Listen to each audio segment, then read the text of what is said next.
عبد الواحد بن ایمن نے بیان کیا، ان سے ان کے والد ایمن حبشی نے بیان کیا کہ میں جابر رضی اللہ عنہ کی خدمت میں حاضر ہوا تو انہوں نے بیان کیا کہ ہم غزوہ خندق کے موقع پر خندق کھود رہے تھے کہ ایک بہت سخت قسم کی چٹان نکلی جس پر کدال اور پھاوڑے کا کوئی اثر نہیں ہوتا تھا، اس لیے خندق کی کھدائی میں رکاوٹ پیدا ہو گئی۔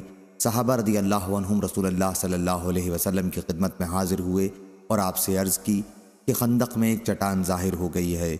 حضور صلی اللہ علیہ وسلم نے فرمایا کہ میں اندر اترتا ہوں۔ چنانچہ آپ کھڑے ہوئے۔ اس وقت بھوک کی شدت کی وجہ سے آپ کا پیٹ پتھر سے بندھا ہوا تھا۔ 3 دن سے ہمیں ایک دانہ کھانے کے لیے نہیں ملا تھا۔ حضور صلی اللہ علیہ وسلم نے کدال اپنے ہاتھ میں لی اور چٹان پر اس سے مارا۔ چٹان ایک ہی ضرب میں بالوں کے ڈھیر کی طرح بہہ گئی۔ میں نے عرض کیا، یا رسول اللہ، مجھے گھر جانے کی اجازت دیجیے۔ گھر آ کر میں نے اپنی بیوی سے کہا کہ آج میں نے حضور صلی اللہ علیہ وسلم کو فاقوں کی وجہ سے اس حالت میں دیکھا کہ صبر نہ ہو سکا، کیا تمہارے پاس کھانے کی کوئی چیز ہے؟ انہوں نے بتایا کہ ہاں کچھ جو ہیں اور ایک بکری کا بچہ۔ میں نے بکری کے بچے کو ذبح کیا اور میری بیوی نے جو پیسے، پھر گوشت کو ہم نے چولہے پر ہانڈی میں رکھا اور میں رسول اللہ صلی اللہ علیہ وسلم کی خدمت میں حاضر ہوا۔ آٹا گوندھا جا چکا تھا اور گوشت چولہے پر پکنے کے قریب تھا۔ حضرت صلی اللہ علیہ وسلم سے میں نے عرض کیا، گھر کھانے کے لیے مختصر کھانا تیار ہے، یا رسول اللہ صلی اللہ علیہ وسلم، آپ اپنے ساتھ 1-2 آدمیوں کو لے کر تشریف لے چلیں۔ حضور صلی اللہ علیہ وسلم نے دریافت فرمایا کہ کتنا ہے؟ میں نے آپ کو سب کچھ بتا دیا۔ آپ نے فرمایا کہ یہ تو بہت ہے اور نہایت عمدہ و طیب ہے۔ پھر آپ نے فرمایا کہ اپنی بیوی سے کہہ دو کہ چولہے سے ہانڈی نہ اتاریں اور نہ تنور سے روٹی نکالیں، میں ابھی آ رہا ہوں۔ پھر صحابہ رضی اللہ عنہم سے فرمایا کہ سب لوگ چلے۔ چنانچہ تمام انصار اور مہاجرین تیار ہو گئے۔ جب جابر رضی اللہ عنہ گھر پہنچے تو اپنی بیوی سے انہوں نے کہا، اب کیا ہوگا؟ رسول اللہ صلی اللہ علیہ وسلم تو تمام مہاجرین و انصار کو ساتھ لے کر تشریف لا رہے ہیں۔ انہوں نے پوچھا، حضور صلی اللہ علیہ وسلم نے آپ سے کچھ پوچھا بھی تھا؟ جابر رضی اللہ عنہ نے کہا کہ ہاں۔ حضور صلی اللہ علیہ وسلم نے صحابہ سے فرمایا کہ اندر داخل ہو جاؤ، لیکن اژدہام نہ ہونے پائے۔ اس کے بعد حضور صلی اللہ علیہ وسلم روٹی کا چورا کرنے لگے اور گوشت اس پر ڈالنے لگے۔ ہانڈی اور تنور دونوں ڈھکے ہوئے تھے۔ حضور صلی اللہ علیہ وسلم نے اسے لیا اور صحابہ کے قریب کر دیا۔ پھر آپ نے گوشت اور روٹی نکالی۔ اس طرح آپ برابر روٹی چورا کرتے جاتے اور گوشت اس میں ڈالتے جاتے، یہاں تک کہ تمام صحابہ رضی اللہ عنہم شکم سیر ہو گئے اور کھانا بھی بچ گیا۔ آخر میں آپ نے جابر رضی اللہ عنہ کی بیوی سے فرمایا کہ اب یہ کھانا تم خود کھاؤ اور لوگوں کے یہاں ہدیہ میں بھیجو، کیونکہ لوگ آج کل فاقے میں مبتلا ہیں۔ صحیح بخاری حدیث نمبر 4101۔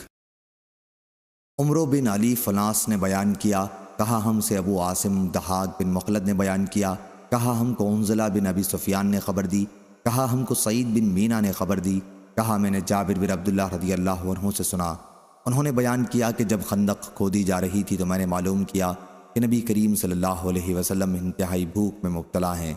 میں فوراً اپنی بیوی کے پاس آیا اور کہا، کیا تمہارے پاس کوئی کھانے کی چیز ہے؟ میرا خیال ہے کہ حضور اکرم صلی اللہ علیہ وسلم انتہائی بھوکے ہیں۔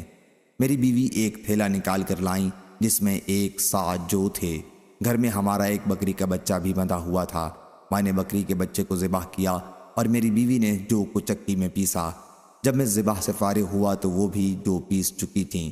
میں نے گوشت کی بوٹیاں کر کے ہانڈی میں رکھ دیں اور حضور صلی اللہ علیہ وسلم کی خدمت میں حاضر ہوا۔ میری بیوی نے پہلے ہی تنبیہ کر دی تھی کہ حضور صلی اللہ علیہ وسلم اور آپ کے صحابہ کے سامنے مجھے شرمندہ نہ کرنا۔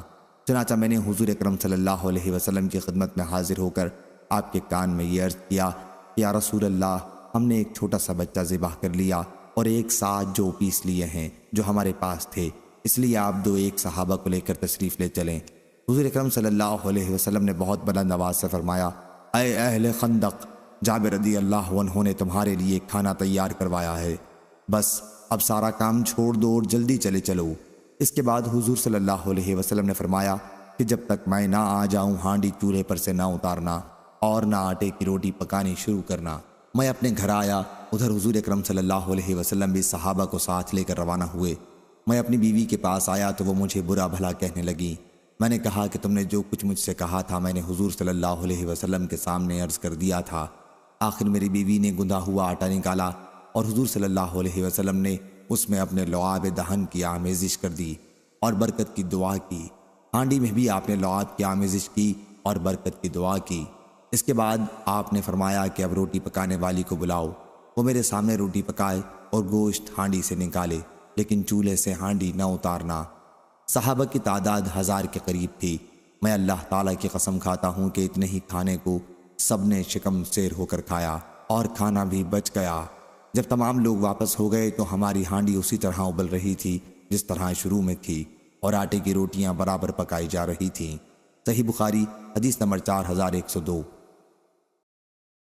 عبدہ بن سلیمان نے بیان کیا، ان سے حشام بن عروہ نے، ان سے ان کے والد نے، اور ان سے حضرت عائشہ رضی اللہ عنہا نے کہ آیت جب مشرکین تمہارے بالائی علاقے سے اور تمہارے نشیبی علاقے سے تم پر چڑھ آئے تھے، اور جب مارے ڈر کے آنکھیں چکا چوندھ ہو گئی تھیں اور دل حلق تک آ گئے تھے۔ عائشہ رضی اللہ عنہا نے بیان کیا کہ یہ آیت غزوہ خندق کے متعلق نازل ہوئی تھی۔ صحیح بخاری حدیث نمبر 4103۔ مسلم بن ابراہیم نے بیان کیا، کہا ہم سے شعبہ بن حجاج نے، ان سے ابو اسحاق سبیعی نے، اور ان سے برا بن عازب رضی اللہ عنہ نے بیان کیا کہ غزوہ خندق میں خندق کی کھدائی کے وقت رسول اللہ صلی اللہ علیہ وسلم مٹی اٹھا اٹھا کر لا رہے تھے، یہاں تک کہ آپ کا بدن مبارک غبار سے اٹ گیا تھا۔ حضور صلی اللہ علیہ وسلم کی زبان پر یہ کلمات جاری تھے، اللہ کی قسم اگر اللہ نہ ہوتا تو ہمیں سیدھا راستہ نہ ملتا، نہ ہم صدقہ کر سکتے نہ نماز پڑھتے، بس تو ہمارے دلوں پر سکنیت و طمانینت نازل فرما، اور اگر ہماری کفار سے مٹ بھیڑ ہو جائے تو ہمیں ثابت قدمی عنایت فرما۔ جو لوگ ہمارے خلاف چڑھ آئے ہیں، جب یہ کوئی فتنہ چاہتے ہیں تو ہم ان کی نہیں مانتے، ابینا ابینا، ہم ان کی نہیں مانتے، ہم ان کی نہیں مانتے، پر آپ کی آواز بلند ہو جاتی۔ صحیح بخاری حدیث نمبر 4104۔ یحییٰ بن سعید قطان نے بیان کیا، ان سے شعبہ نے بیان کیا، کہا مجھ سے حکم بن عتبہ نے بیان کیا، ان سے مجاہد نے، اور ان سے ابن عباس رضی اللہ عنہ نے کہ نبی کریم صلی اللہ علیہ وسلم نے فرمایا، پروا ہوا کے ذریعے میری مدد کی گئی اور قوم عاد پچھوا ہوا سے ہلاک کر دی گئی تھی۔ صحیح بخاری حدیث نمبر 4105۔ شریح بن مسلمہ نے بیان کیا، کہا کہ مجھ سے ابراہیم بن یوسف نے بیان کیا، کہا کہ مجھ سے میرے والد یوسف نے بیان کیا، ان سے ابو اسحاق سبیعی نے کہ میں نے برا بن عازب رضی اللہ عنہ سے سنا، وہ بیان کرتے تھے کہ غزوہ احزاب کے موقع پر رسول اللہ صلی اللہ علیہ وسلم کو میں نے دیکھا کہ خندق کھودتے ہوئے اس کے اندر سے آپ بھی مٹی اٹھا اٹھا کر لا رہے ہیں۔ آپ کے بدن مبارک کی کھال مٹی سے اٹ گئی تھی، آپ کے سینے سے پیٹ تک گھنے بالوں کی ایک لکیر تھی۔ میں نے خود سنا کہ حضور صلی اللہ علیہ وسلم ابن رواحہ رضی اللہ عنہ کے رجزی اشعار مٹی اٹھاتے ہوئے پڑھ رہے تھے، اے اللہ اگر تو نہ ہوتا تو ہمیں سیدھا راستہ نہ ملتا، نہ ہم صدقہ کرتے نہ نماز پڑھتے، بس ہم پر تو اپنی طرف سے سکنیت نازل فرما، اور اگر ہمارا آمنا سامنا ہو جائے تو ہمیں ثابت قدمی عطا فرما۔ یہ لوگ ہمارے اوپر ظلم سے چڑھائے ہیں، جب یہ ہم سے کوئی فتنہ چاہتے ہیں تو ہم ان کی نہیں سنتے۔ راوی نے بیان کیا کہ حضور صلی اللہ علیہ وسلم آخری کلمات کو کھینچ کر پڑھتے تھے۔ صحیح بخاری حدیث نمبر 4106۔ عبد الصمد بن عبد الوارث نے بیان کیا، ان سے عبد الرحمن بن عبداللہ بن دینار نے، ان سے ان کے والد نے، اور ان سے عبداللہ بن عمر رضی اللہ عنہ نے بیان کیا کہ سب سے پہلا غزوہ جس میں نے شرکت کی وہ غزوہ خندق ہے۔ صحیح بخاری حدیث نمبر 4107۔ حشام نے خبر دی، انہیں معمر بن راشد نے، انہیں زہری نے، انہیں سالم بن عبداللہ نے، اور ان سے ابن عمر رضی اللہ عنہ نے بیان کیا، اور معمر بن راشد نے بیان کیا کہ مجھے عبداللہ بن طاؤس نے خبر دی، ان سے اکرمہ بن خالد نے، اور ان سے ابن عمر رضی اللہ عنہ نے بیان کیا کہ میں حفصہ رضی اللہ عنہا کے یہاں گیا تو ان کے سر کے بالوں سے پانی کے قطرات ٹپک رہے تھے۔ میں نے ان سے کہا کہ تم دیکھتی ہو لوگوں نے کیا کیا، اور مجھے تو کچھ بھی حکومت نہیں ملی۔ حفصہ رضی اللہ عنہا نے کہا کہ مسلمانوں کے مجمع میں جاؤ، لوگ تمہارا انتظار کر رہے ہیں، کہیں ایسا نہ ہو کہ تمہارا موقع پر نہ پہنچنا مزید پھوٹ کا سبب بن جائے۔ آخر حفصہ رضی اللہ عنہا کے اصرار پر عبداللہ رضی اللہ عنہ گئے۔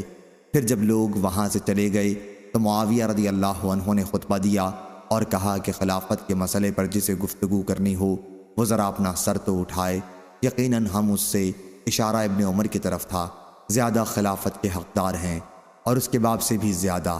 حبیب بن مسلمہ رضی اللہ عنہ نے ابن عمر رضی اللہ عنہ سے اس پر کہا کہ آپ نے وہیں اس کا جواب کیوں نہیں دیا؟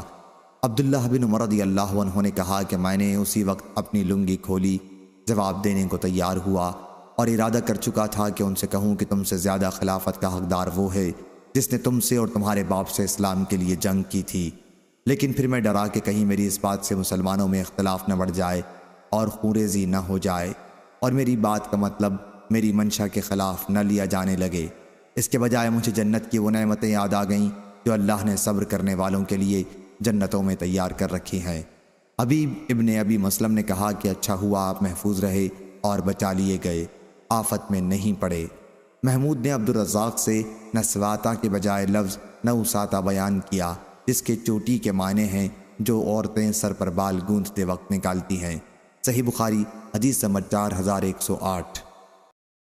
سفیان نے بیان کیا، ان سے ابو اسحاق سبعی نے، ان سے سلیمان بن سعد رضی اللہ عنہ نے بیان کیا کہ نبی کریم صلی اللہ علیہ وسلم نے غزوہ احزاب کے موقع پر جب کفار کا لشکر ناکام واپس ہو گیا، فرمایا کہ اب ہم ان سے لڑیں گے، آئندہ وہ ہم پر چڑھ کر کبھی نہ آ سکیں گے۔ صحیح بخاری حدیث نمبر 4109۔ یحییٰ بن آدم نے بیان کیا، کہا ہم سے اسرائیل بن یونس نے بیان کیا، انہوں نے ابو اسحاق سے سنا، انہوں نے بیان کیا کہ میں نے سلیمان بن سعد رضی اللہ عنہ سے سنا، انہوں نے بیان کیا کہ میں نے نبی کریم صلی اللہ علیہ وسلم سے سنا، جب عرب کے قبائل جو غزوہ خندق کے موقع پر مدینہ چڑھ کر آئے تھے ناکام واپس ہو گئے تو حضور صلی اللہ علیہ وسلم نے فرمایا کہ اب ہم ان سے جنگ کریں گے، وہ ہم پر چڑھ کر نہ آ سکیں گے بلکہ ہم ہی ان پر فوج کشی کیا کریں گے۔ صحیح بخاری حدیث نمبر 4110۔ روح بن عبادہ نے بیان کیا، ان سے حشام بن حسان نے بیان کیا، ان سے محمد بن سیرین نے، ان سے عبیدہ سلمانی نے اور ان سے علی رضی اللہ عنہ نے بیان کیا کہ نبی کریم صلی اللہ علیہ وسلم نے غزوہ خندق کے موقع پر فرمایا، جس طرح ان کفار نے ہمیں صلاۃ وسطیٰ نماز عصر نہیں پڑھنے دی اور سورج غروب ہو گیا، اللہ تعالیٰ بھی ان کی قبروں اور گھروں کو آگ سے بھر دے۔ صحیح بخاری حدیث نمبر 4111۔ حشام بن حسان نے بیان کیا، ان سے یحییٰ بن ابی کثیر نے، ان سے ابو سلمہ بن عبد الرحمن نے اور ان سے جابر رضی اللہ عنہ نے کہ حضرت عمر بن خطاب رضی اللہ عنہ غزوہ خندق کے موقع پر سورج غروب ہونے کے بعد لڑ کر واپس ہوئے۔ وہ کفار قریش کو برا بھلا کہہ رہے تھے۔ انہوں نے عرض کیا، یا رسول اللہ، سورج غروب ہونے کو ہے اور میں عصر کی نماز اب تک نہیں پڑھ سکا۔ اس پر آن حضرت صلی اللہ علیہ وسلم نے فرمایا، اللہ کی قسم نماز تو میں بھی نہ پڑھ سکا۔ آخر ہم رسول اللہ صلی اللہ علیہ وسلم کے ساتھ وادی بطحان میں اترے۔ حضور صلی اللہ علیہ وسلم نے نماز کے لیے وضو کیا، ہم نے بھی وضو کیا، پھر عصر کی نماز سورج غروب ہونے کے بعد پڑھی اور اس کے بعد مغرب کی نماز پڑھی۔ صحیح بخاری حدیث نمبر 4112۔ سفیان ثوری نے خبر دی، ان سے محمد بن منقدر نے بیان کیا اور انہوں نے جابر رضی اللہ عنہ سے سنا، وہ بیان کرتے تھے کہ غزوہ احزاب کے موقع پر نبی کریم صلی اللہ علیہ وسلم نے فرمایا، کفار کے لشکر کی خبریں کون لائے گا؟ زبیر رضی اللہ عنہ نے عرض کیا کہ میں تیار ہوں۔ پھر حضور صلی اللہ علیہ وسلم نے پوچھا، کفار کے لشکر کی خبریں کون لائے گا؟ اس مرتبہ بھی زبیر رضی اللہ عنہ نے کہا کہ میں۔ پھر حضور صلی اللہ علیہ وسلم نے تیسری مرتبہ کہا تو انہوں نے اس مرتبہ بھی اپنے آپ کو پیش کیا۔ اس پر حضور صلی اللہ علیہ وسلم نے فرمایا کہ ہر نبی کے حواری ہوتے ہیں اور میرے حواری زبیر رضی اللہ عنہ ہیں۔ صحیح بخاری حدیث نمبر 4113۔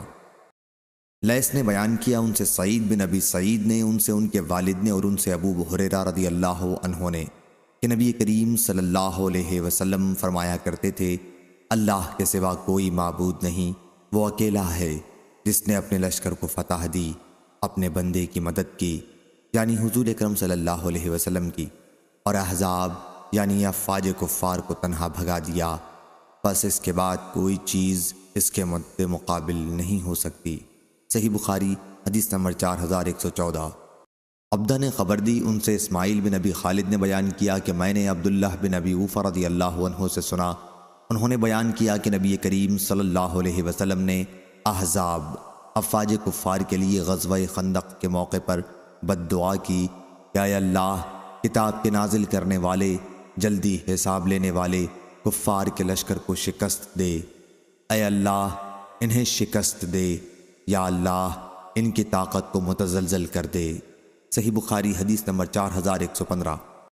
عبداللہ بن مبارک نے خبر دی، انہوں نے کہا ہم کو موسیٰ بن عقبہ نے خبر دی، انہیں سالم بن عبداللہ بن عمر اور نافع نے، اور ان سے حضرت عبداللہ بن عمر رضی اللہ عنہ نے بیان کیا کہ نبی کریم صلی اللہ علیہ وسلم جب غزوے، حج یا عمرے سے واپس آتے تو سب سے پہلے 3 مرتبہ اللہ اکبر کہتے، پھر یوں فرماتے، اللہ کے سوا کوئی معبود نہیں، بادشاہت اسی کے لیے ہے، حمد اسی کے لیے ہے، اور وہ ہر چیز پر قادر ہے۔ یا اللہ ہم واپس ہو رہے ہیں توبہ کرتے ہوئے، عبادت کرتے ہوئے، اپنے رب کے حضور میں سجدہ کرتے ہوئے، اور اپنے رب کی حمد بیان کرتے ہوئے۔ اللہ نے اپنا وعدہ سچ کر دکھایا، اپنے بندے کی مدد کی اور کفار کی فوجوں کو اس اکیلے نے شکست دے دی۔ صحیح بخاری حدیث نمبر 4116۔ عبداللہ بن نمیر نے بیان کیا، ان سے حشام بن عروہ نے، ان سے ان کے والد نے، اور ان سے حضرت عائشہ رضی اللہ عنہا نے بیان کیا کہ جو ہی نبی کریم صلی اللہ علیہ وسلم جنگ خندق سے مدینہ واپس ہوئے اور ہتھیار اتار کر غسل کیا تو جبرائیل علیہ السلام آپ کے پاس آئے اور کہا، آپ نے ابھی ہتھیار اتار دیے، خدا کی قسم ہم نے تو ابھی ہتھیار نہیں اتارے ہیں، چلیے ان پر حملہ کیجیے۔ حضور صلی اللہ علیہ وسلم نے دریافت فرمایا کہ کن پر؟ جبریل علیہ السلام نے کہا کہ ان پر، اور انہوں نے یہود کے قبیلہ بنو قریظہ کی طرف اشارہ کیا۔ چنانچہ حضور اکرم صلی اللہ علیہ وسلم نے بنو قریظہ پر چڑھائی کی۔ صحیح بخاری حدیث نمبر 4117۔ جریر بن حازم نے بیان کیا، ان سے حمید بن ہلال نے، اور ان سے انس رضی اللہ عنہ نے بیان کیا کہ جیسے اب بھی وہ گرد و غبار میں دیکھ رہا ہوں جو جبرائیل علیہ السلام کے ساتھ سوار فرشتوں کی وجہ سے قبیلہ بنو غنم کی گلی میں اٹھا تھا جب رسول اللہ صلی اللہ علیہ وسلم بنو قریظہ کے خلاف چڑھ کر گئے تھے۔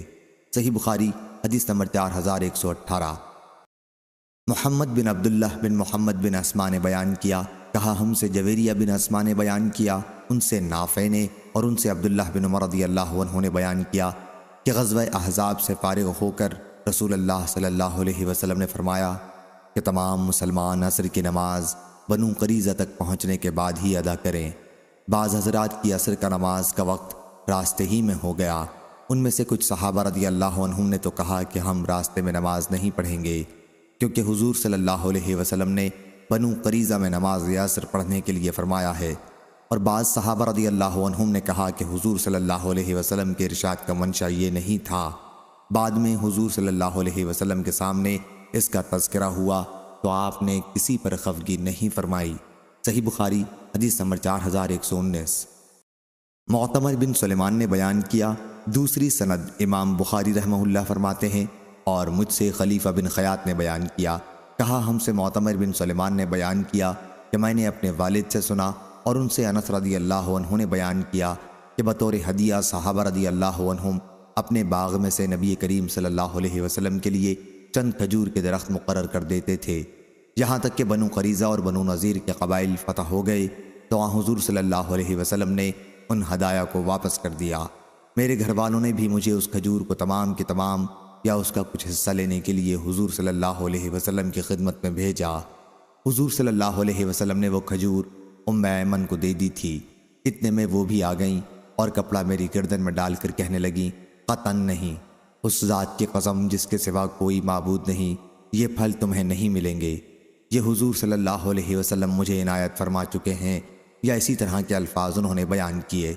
اس پر حضور صلی اللہ علیہ وسلم نے ان سے فرمایا کہ تم مجھ سے اس کے بدلے میں اتنے لے لو اور ان کا مال انہیں واپس کر دو، لیکن وہ اب بھی یہی کہے جا رہی تھیں کہ قطعاً نہیں، خدا کی قسم، یہاں تک کہ حضور نے انہیں، میرا خیال ہے کہ انس نے بیان کیا کہ اس کا 10 گنا دینے کا وعدہ فرمایا، پھر انہوں نے مجھے چھوڑ دیا، یا اسی طرح کے الفاظ انس رضی اللہ عنہ نے بیان کیے۔ صحیح بخاری حدیث نمبر 4120۔ محمد بن بشار نے بیان کیا، کہا ہم سے غندر نے، ان سے شعبہ نے، ان سے سعد بن ابراہیم نے، انہوں نے ابو امامہ سے سنا، انہوں نے کہا کہ میں نے ابو سعید خدری رضی اللہ عنہ سے سنا، انہوں نے بیان کیا کہ بنو قریظہ نے سعد بن معاذ رضی اللہ عنہ کو ثالث مان کر ہتھیار ڈال دیے تو رسول اللہ صلی اللہ علیہ وسلم نے انہیں بلانے کے لیے آدمی بھیجا، وہ گدھے پر سوار ہو کر آئے، جب اس جگہ کے قریب آئے جسے حضور صلی اللہ علیہ وسلم نے نماز پڑھنے کے لیے منتخب کر رکھا تھا تو حضور صلی اللہ علیہ وسلم نے انصار سے فرمایا کہ اپنے سردار کے لینے کے لیے کھڑے ہو جاؤ، یا حضور صلی اللہ علیہ وسلم نے یوں فرمایا، اپنے سے بہتر لیڈر کے لیے کھڑے ہو جاؤ۔ اس کے بعد آپ نے ان سے فرمایا کہ بنو قریظہ نے تم کو ثالث مان کر ہتھیار ڈال دیے ہیں۔ چنانچہ سعد رضی اللہ عنہ نے یہ فیصلہ کیا کہ جتنے لوگ ان میں جنگ کے قابل ہیں انہیں قتل کر دیا جائے اور ان کے بچوں اور عورتوں کو قیدی بنا لیا جائے۔ حضور صلی اللہ علیہ وسلم نے اس پر فرمایا کہ تم نے اللہ کے فیصلے کے مطابق فیصلہ کیا، یا یہ فرمایا کہ جیسے بادشاہ یعنی خدا کا حکم تھا۔ صحیح بخاری حدیث نمبر 4121۔ عبداللہ بن نمیر نے بیان کیا، ان سے حشام بن عروہ نے بیان کیا، ان سے ان کے والد نے اور ان سے عائشہ رضی اللہ عنہا نے بیان کیا کہ غزوہ خندق کے موقع پر سعد رضی اللہ عنہ زخمی ہو گئے تھے۔ قریش کے ایک کافر شخص حبان بن عرقہ نامی نے ان پر تیر چلایا تھا اور وہ ان کے بازو کی رگ میں آ کے لگا تھا۔ نبی کریم صلی اللہ علیہ وسلم نے ان کے لیے مسجد میں ایک ڈیرا لگا دیا تھا تاکہ قریب سے ان کی عیادت کرتے رہیں۔ پھر جب آپ غزوہ خندق سے واپس ہوئے اور ہتھیار رکھ کر غسل کیا تو جبریل علیہ السلام آپ کے پاس آئے۔ وہ اپنے سر سے غبار جھاڑ رہے تھے۔ انہوں نے حضور صلی اللہ علیہ وسلم سے کہا، آپ نے ہتھیار رکھ دیے ہیں، خدا کی قسم ابھی میں نے ہتھیار نہیں اتارے ہیں، آپ کو ان پر فوج کشی کرنی چاہیے، آپ کو ان پر فوج کشی کرنی ہے۔ حضور صلی اللہ علیہ وسلم نے دریافت فرمایا کہ کن پر؟ تو انہوں نے بنو قریظہ کی طرف اشارہ کیا۔ حضرت صلی اللہ علیہ وسلم بنو قریظہ تک پہنچے اور انہوں نے اسلامی لشکر کے 15 دن کے سخت محاصرے کے بعد سعد بن معاذ رضی اللہ عنہ کو ثالث مان کر ہتھیار ڈال دیے۔ حضور صلی اللہ علیہ وسلم نے سعد رضی اللہ عنہ کو فیصلے کا اختیار دیا۔ سعد رضی اللہ عنہ نے کہا کہ میں ان کے بارے میں فیصلہ کرتا ہوں کہ جتنے لوگ ان کے جنگ کرنے کے قابل ہیں وہ قتل کر دیے جائیں، ان کی عورتیں اور بچے قید کر لیے جائیں اور ان کا مال تقسیم کر لیا جائے۔ حشام نے بیان کیا کہ پھر مجھے میرے والد نے عائشہ رضی اللہ عنہا سے خبر دی کہ سعد رضی اللہ عنہ نے یہ دعا کی تھی، اے اللہ تو خوب جانتا ہے کہ اس سے زیادہ مجھے کوئی چیز عزیز نہیں کہ میں تیرے راستے میں اس قوم سے جہاد کروں جس نے تیرے رسول صلی اللہ علیہ وسلم کو جھٹلایا اور انہیں ان کے وطن سے نکالا، لیکن اب ایسا معلوم ہوتا ہے کہ تو نے ہماری اور ان کی لڑائی اب ختم کر دی ہے، لیکن اگر قریش سے ہماری لڑائی کا کوئی بھی سلسلہ ابھی باقی ہو تو مجھے اس کے لیے زندہ رکھے، یہاں تک کہ میں تیرے راستے میں ان سے جہاد کروں، اور اگر لڑائی کے سلسلے کو تو نے ختم ہی کر دیا ہے تو میرے زخموں کو پھر سے ہرا کر دے اور اسی میں میری موت واقع کر دے۔ اس دعا کے بعد سینے پر ان کا زخم پھر سے تازہ ہو گیا۔ مسجد میں قبیلہ بنو غفار کے کچھ صحابہ کا بھی ایک ڈیرا تھا۔ خون ان کی طرف بہہ کر آیا تو وہ گھبرائے اور انہوں نے کہا، اے ڈیرے والو، تمہاری طرف سے یہ خون ہماری طرف کیوں بہہ کر آ رہا ہے؟ دیکھا تو سعد رضی اللہ عنہ کے زخم سے خون بہہ رہا تھا، ان کی وفات اسی میں ہوئی۔ صحیح بخاری حدیث نمبر 4122۔ شعبہ نے خبر دی، کہا کہ مجھے عدی بن ثابت نے خبر دی، انہوں نے براء بن عازب رضی اللہ عنہ سے سنا، انہوں نے بیان کیا کہ نبی کریم صلی اللہ علیہ وسلم نے حسان بن ثابت رضی اللہ عنہ سے فرمایا کہ مشرکین کی حجو کر، یا حضور صلی اللہ علیہ وسلم نے اس کے بجائے ہا جہم فرمایا، جبریل علیہ السلام تمہارے ساتھ ہیں۔ صحیح بخاری حدیث نمبر 4123۔ اور ابراہیم بن تہمان نے شیبانی سے یہ زیادہ کیا ہے کہ ان سے عدی بن ثابت نے بیان کیا اور ان سے براء بن عازب رضی اللہ عنہ نے بیان کیا کہ رسول اللہ صلی اللہ علیہ وسلم نے غزوہ بنو قریظہ کے موقع پر حسان بن ثابت رضی اللہ عنہ سے فرمایا تھا کہ مشرکین کی حجو کرو، جبریل علیہ السلام تمہاری مدد پر ہیں۔ صحیح بخاری حدیث نمبر 4124۔ عمران قطان نے خبر دی، انہیں یحییٰ بن کثیر نے، انہیں ابو سلمہ نے اور انہیں حضرت جابر بن عبداللہ رضی اللہ عنہ نے کہ نبی کریم صلی اللہ علیہ وسلم نے اپنے اصحاب کے ساتھ نماز خوف 7ویں سال یا 7ویں غزوہ میں پڑھی تھی، یعنی غزوہ ذات الرقاع میں۔ حضرت عبداللہ بن عباس رضی اللہ عنہ نے کہا کہ نبی کریم صلی اللہ علیہ وسلم نے نماز خوف ذو قرب میں پڑھی تھی۔ صحیح بخاری حدیث نمبر 4125۔ اور بکر بن سوادہ نے بیان کیا، ان سے زیاد بن نافع نے بیان کیا، ان سے ابو موسیٰ نے اور ان سے حضرت جابر رضی اللہ عنہ نے بیان کیا کہ نبی کریم صلی اللہ علیہ وسلم نے غزوہ محارب اور بنی ثعلبہ میں اپنے ساتھیوں کو نماز خوف پڑھائی تھی۔ صحیح بخاری حدیث نمبر 4126۔ اور ابن اسحاق نے بیان کیا، انہوں نے وہب بن کیسان سے سنا، انہوں نے حضرت جابر رضی اللہ عنہ سے سنا کہ نبی کریم صلی اللہ علیہ وسلم غزوہ ذات الرقاع کے لیے مقام نخل سے روانہ ہوئے تھے۔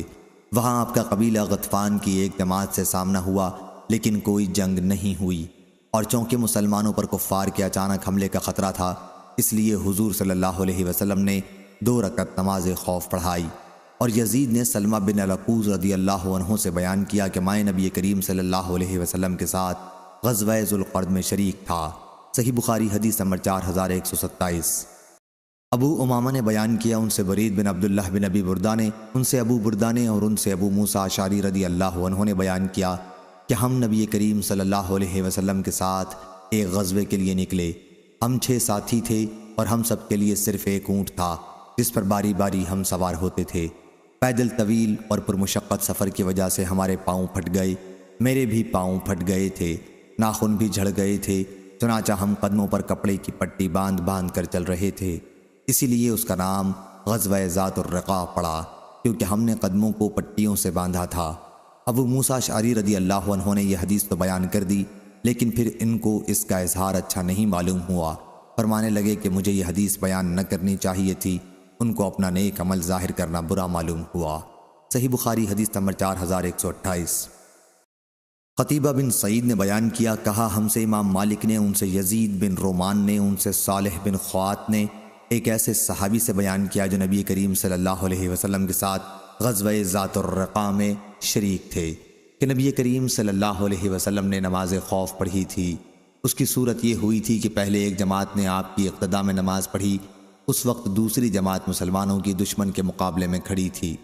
حضور صلی اللہ علیہ وسلم نے اس جماعت کو جو آپ کے پیچھے صف میں کھڑی تھی 1 رکعت نماز خوف پڑھائی، اور اس کے بعد آپ کھڑے رہے۔ اس جماعت نے اس عرصے میں اپنے نماز پوری کر لی اور واپس آ کر دشمن کے مقابلے میں کھڑے ہو گئے۔ اس کے بعد دوسری جماعت آئی تو حضور صلی اللہ علیہ وسلم نے انہیں نماز کی دوسری رکعت پڑھائی جو باقی رہ گئی تھی، اور رکوع سجدہ کے بعد آپ قاعدہ میں بیٹھے رہے۔ پھر ان لوگوں نے جب اپنی نماز جو باقی رہ گئی تھی پوری کر لی تو آپ نے ان کے ساتھ سلام پھیرا۔ صحیح بخاری حدیث نمبر 4129۔ حشام نے بیان کیا، ان سے ابو زبیر نے، اور ان سے جابر رضی اللہ عنہ نے بیان کیا کہ ہم نبی کریم صلی اللہ علیہ وسلم کے ساتھ مقام نخل میں تھے۔ پھر انہوں نے نماز خوف کا ذکر کیا۔ امام مالک نے بیان کیا کہ نماز خوف کے سلسلے میں جتنی روایات میں نے سنی ہیں، یہ روایت ان سب میں زیادہ بہتر ہے۔ معاذ بن حشام کے ساتھ اس حدیث کو لیث بن سعد نے بھی حشام بن سعد مدنی سے، انہوں نے زید بن اسلم سے روایت کیا، اور ان سے قاسم بن محمد نے بیان کیا کہ نبی کریم صلی اللہ علیہ وسلم نے غزوہ بنی انمار میں نماز خوف پڑھی تھی۔ صحیح بخاری حدیث نمبر 4130۔ یحییٰ بن سعید قطان نے بیان کیا، ان سے یحییٰ بن سعید انصاری نے، ان سے قاسم بن محمد نے، ان سے صالح بن خوات نے، ان سے سہل بن ابی حسمہ نے بیان کیا کہ نماز خوف میں امام قبلہ رو ہو کر کھڑا ہوگا اور مسلمانوں کی ایک جماعت اس کے ساتھ نماز میں شریک ہوگی۔ اس عرصے میں مسلمانوں کو دوسری جماعت دشمن کے مقابلے پر کھڑی ہوگی، انہی کی طرف منہ کیے ہوئے۔ امام اپنے ساتھ والی جماعت کو پہلے 1 رکعت نماز پڑھائے گا۔ 1 رکعت پڑھنے کے بعد پھر یہ جماعت کھڑی ہو جائے گی اور خود امام کے بغیر اسی جگہ 1 رکوع اور 2 سجدے کر کے دشمن کے مقابلے پر جا کر کھڑی ہو جائے گی جہاں دوسری جماعت پہلے سے موجود تھی۔ اس کے بعد امام دوسری جماعت کو 1 رکعت نماز پڑھائے گا۔ اس طرح امام کی 2 رکعت پوری ہو جائیں گی اور یہ دوسری جماعت 1 رکوع اور 2 سجدہ خود کرے گی۔ صحیح بخاری حدیث نمبر 4131۔ شعیب نے خبر دی، ان سے زہری نے بیان کیا، کہا کہ مجھے سالم نے خبر دی، اور ان سے ابن عمر رضی اللہ عنہ نے بیان کیا کہ میں اطراف نجد میں نبی کریم صلی اللہ علیہ وسلم کے ساتھ غزوے کے لیے گیا تھا۔ وہاں ہم دشمن کے آمنے سامنے ہوئے اور ان کے مقابلے میں صف بندی کی۔ صحیح بخاری حدیث نمبر 4132۔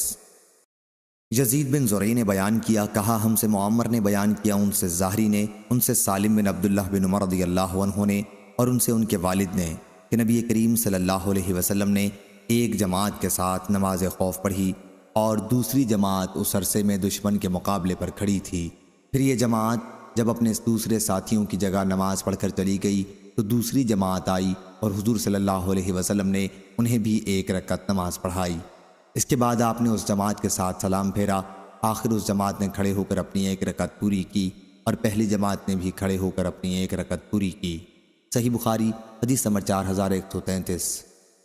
شعیب نے بیان کیا، ان سے زہری نے بیان کیا، ان سے سنان اور ابو سلمہ نے بیان کیا، اور انہیں جابر رضی اللہ عنہ نے خبر دی کہ وہ نبی کریم صلی اللہ علیہ وسلم کے ساتھ اطراف نجد میں لڑائی کے لیے گئے تھے۔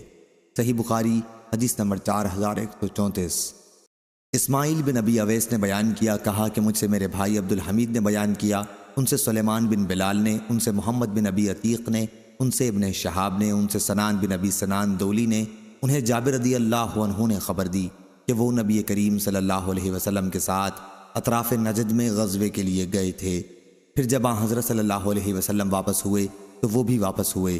قیلولہ کا وقت ایک وادی میں آیا جہاں ببول کے درخت بہت تھے، چنانچہ حضور اکرم صلی اللہ علیہ وسلم وہیں اتر گئے اور صحابہ رضی اللہ عنہم درختوں کے سائے کے لیے پوری وادی میں پھیل گئے۔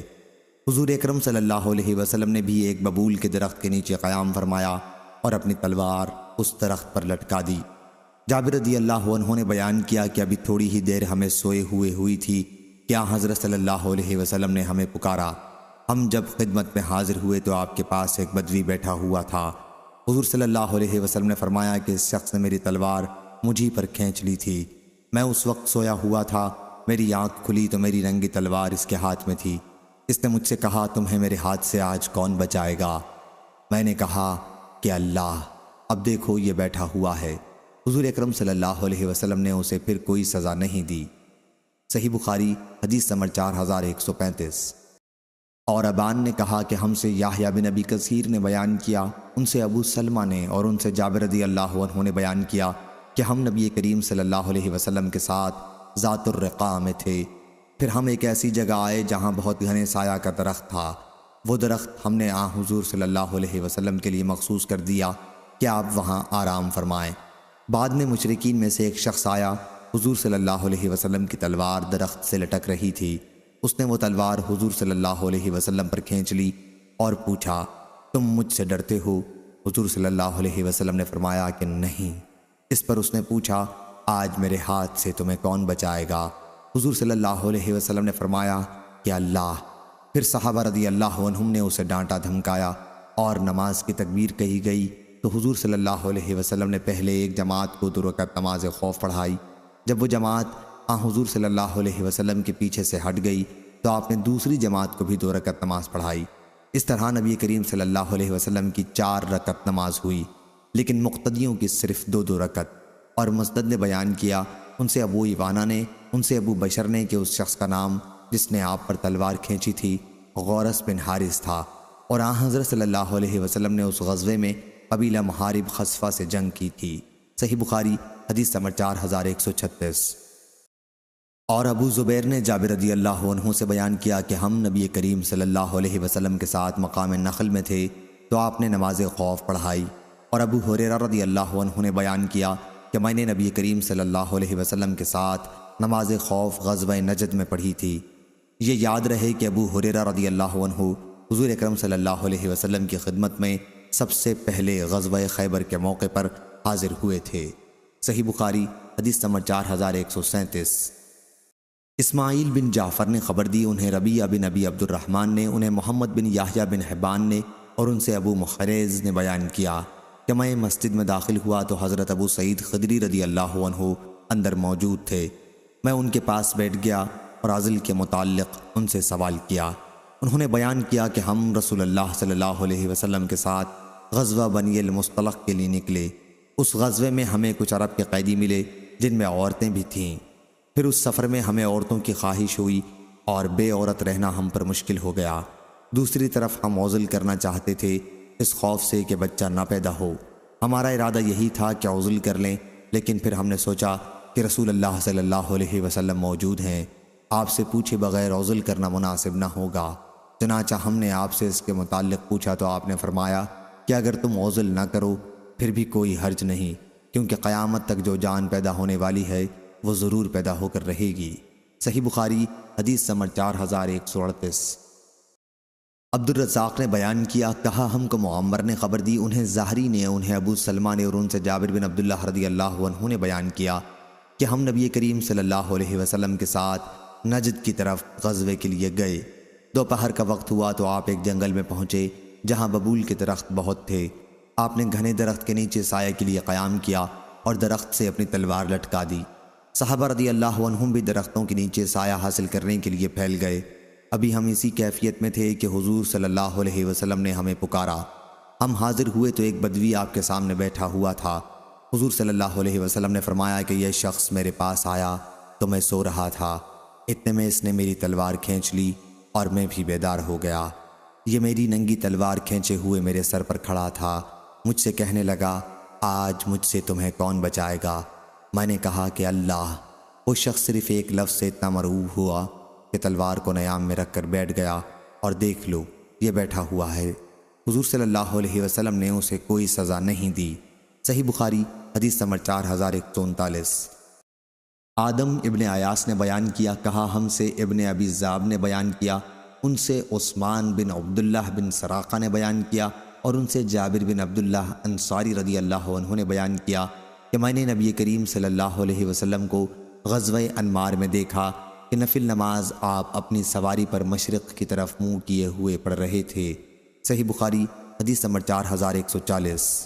عبید اللہ بن عبداللہ بن عتبہ بن مسعود نے بیان کیا، اور ان سے نبی کریم صلی اللہ علیہ وسلم کی زوجہ مطہرہ عائشہ رضی اللہ تعالی عنہا نے کہ جب اہل افق یعنی تہمت لگانے والوں نے ان کے متعلق وہ سب کچھ کہا جو انہیں کہنا تھا۔ ابن شہاب نے بیان کیا کہ تمام حضرات نے جن 4 حضرات کے نام انہوں نے روایت کے سلسلے میں لیے ہیں، مجھ سے عائشہ رضی اللہ عنہا کی حدیث کا ایک ایک ٹکڑا بیان کیا۔ یہ بھی تھا کہ ان میں سے بعض کو یہ قصہ زیادہ بہتر طریقے پر یاد تھا اور عمدگی سے یہ قصہ بیان کرتا تھا، اور میں نے ان میں سے ہر ایک کی روایت یاد رکھی جو اس نے عائشہ رضی اللہ تعالی عنہا سے یاد رکھی تھی۔ اگرچہ بعض لوگوں کو دوسرے لوگوں کے مقابلے میں روایت زیادہ بہتر طریقے پر یاد تھی، پھر بھی ان میں باہم ایک کی روایت دوسرے کی روایت کی تصدیق کرتی ہے۔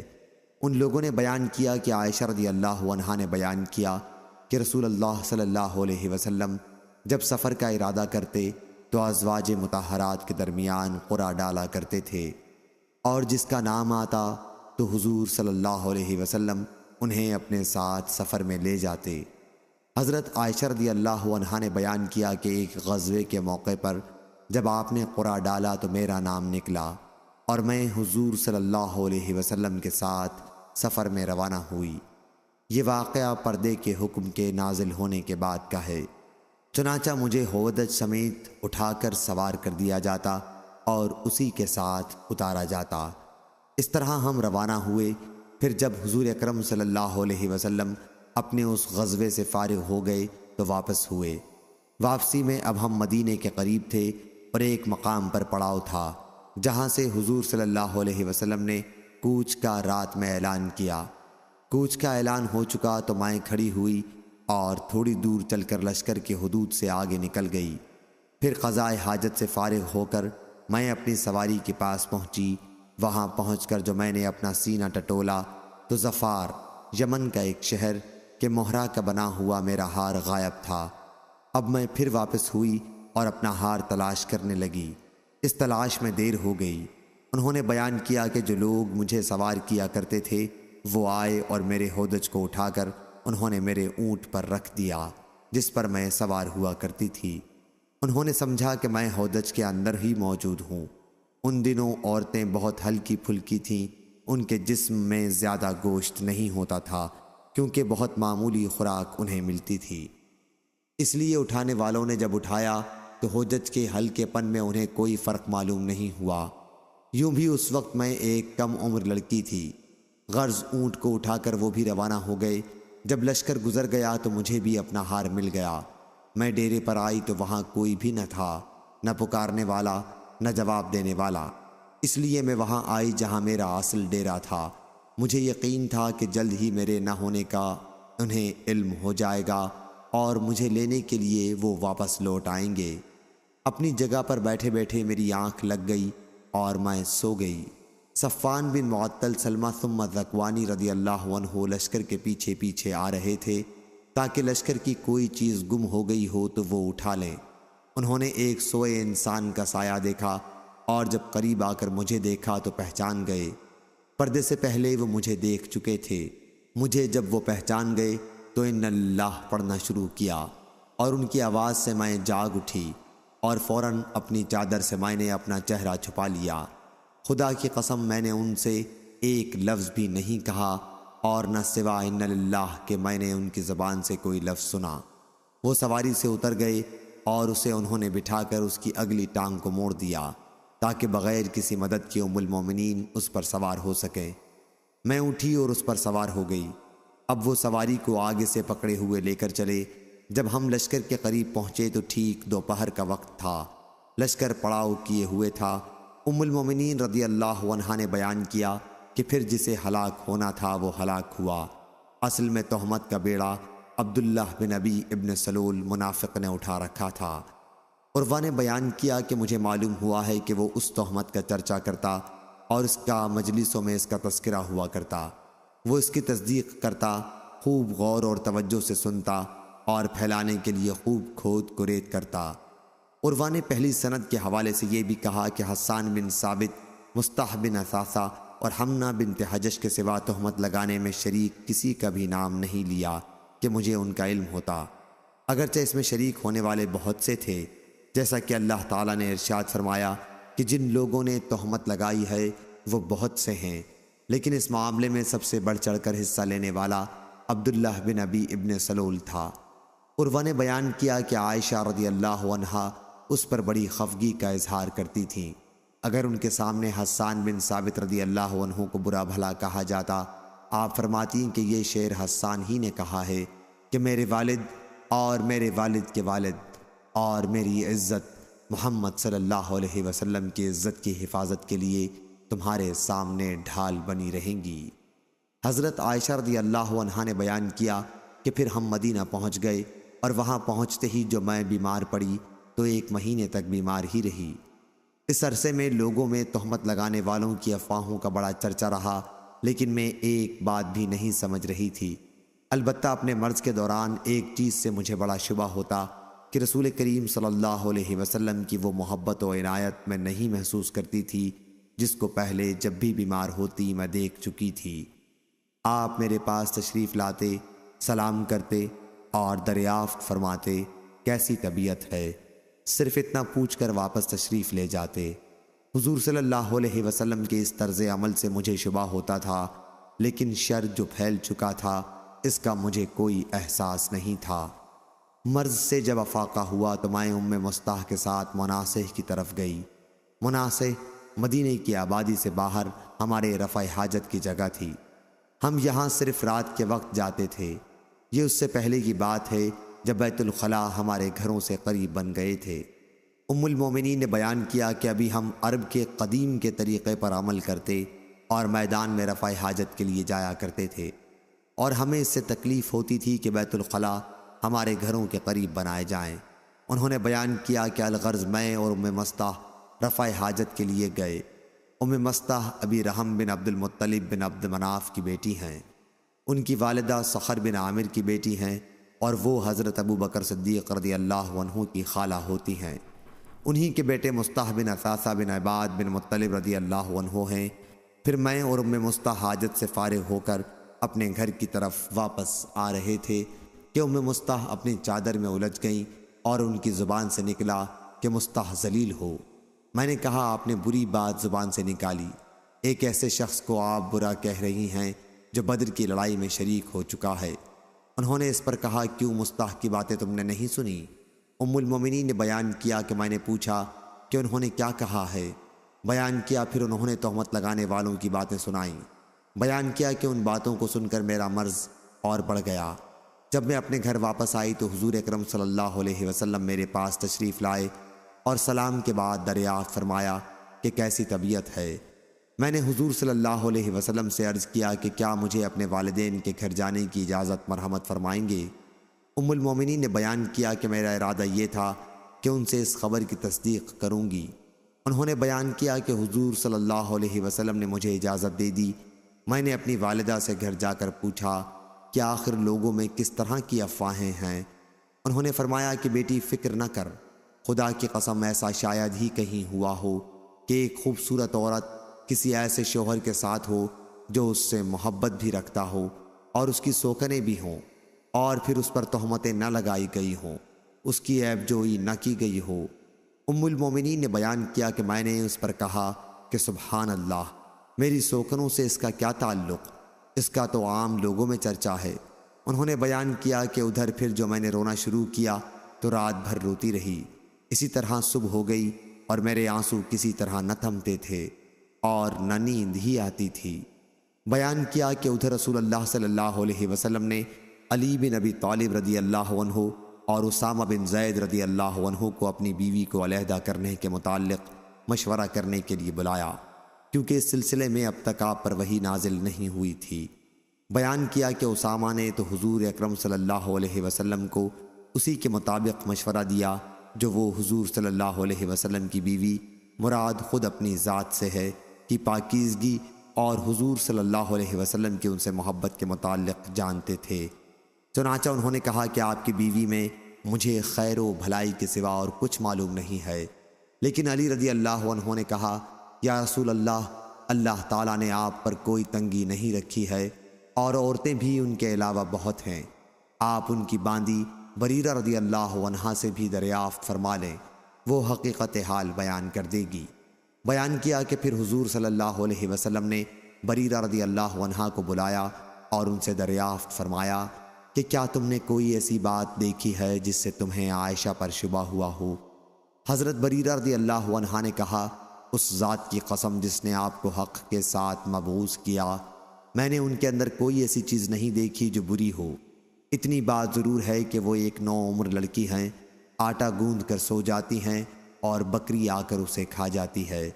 انہوں نے بیان کیا کہ اس دن رسول اللہ صلی اللہ علیہ وسلم نے صحابہ کو خطاب کیا اور ممبر پر کھڑے ہو کر عبداللہ بن ابی منافق کا معاملہ رکھا۔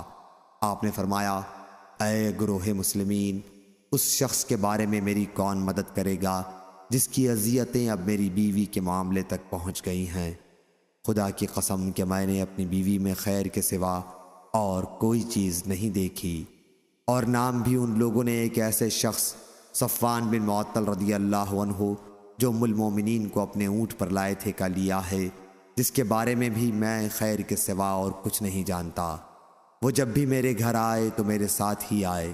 ام المومنین رضی اللہ عنہا نے بیان کیا کہ اس پر سعد بن معاذ رضی اللہ عنہ قبیلہ بنی اشل کے ہم رشتہ کھڑے ہوئے اور عرض کیا میں یا رسول اللہ آپ کی مدد کروں گا، اگر وہ شخص قبیلہ اوس کا ہوا تو میں اس کی گردن مار دوں گا، اور اگر وہ ہمارے بھائیوں خزرج کے قبیلے کا ہوا تو آپ کا اس کے متعلق بھی جو حکم ہوگا ہم بجا لائیں گے۔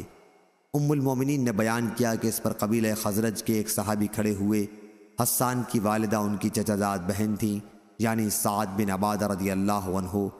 وہ قبیلہ خزرج کے سردار تھے اور اس سے پہلے بڑے صالح اور مخلصین میں تھے، لیکن آج قبیلے کی حمیت ان پر غالب آ گئی۔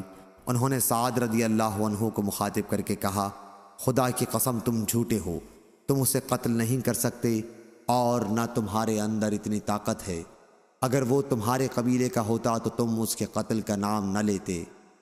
اس کے بعد اسید بن حذیر رضی اللہ عنہ جو سعد بن معاذ رضی اللہ عنہ کے چچیرے بھائی تھے کھڑے ہوئے اور سعد بن عبادہ رضی اللہ عنہ کو مخاطب کر کے کہا خدا کی قسم تم جھوٹے ہو، ہم اسے ضرور قتل کریں گے، اب اس میں شبہ نہیں رہا کہ تم بھی منافق ہو، تم منافقوں کی طرف سے مدافعت کرتے ہو۔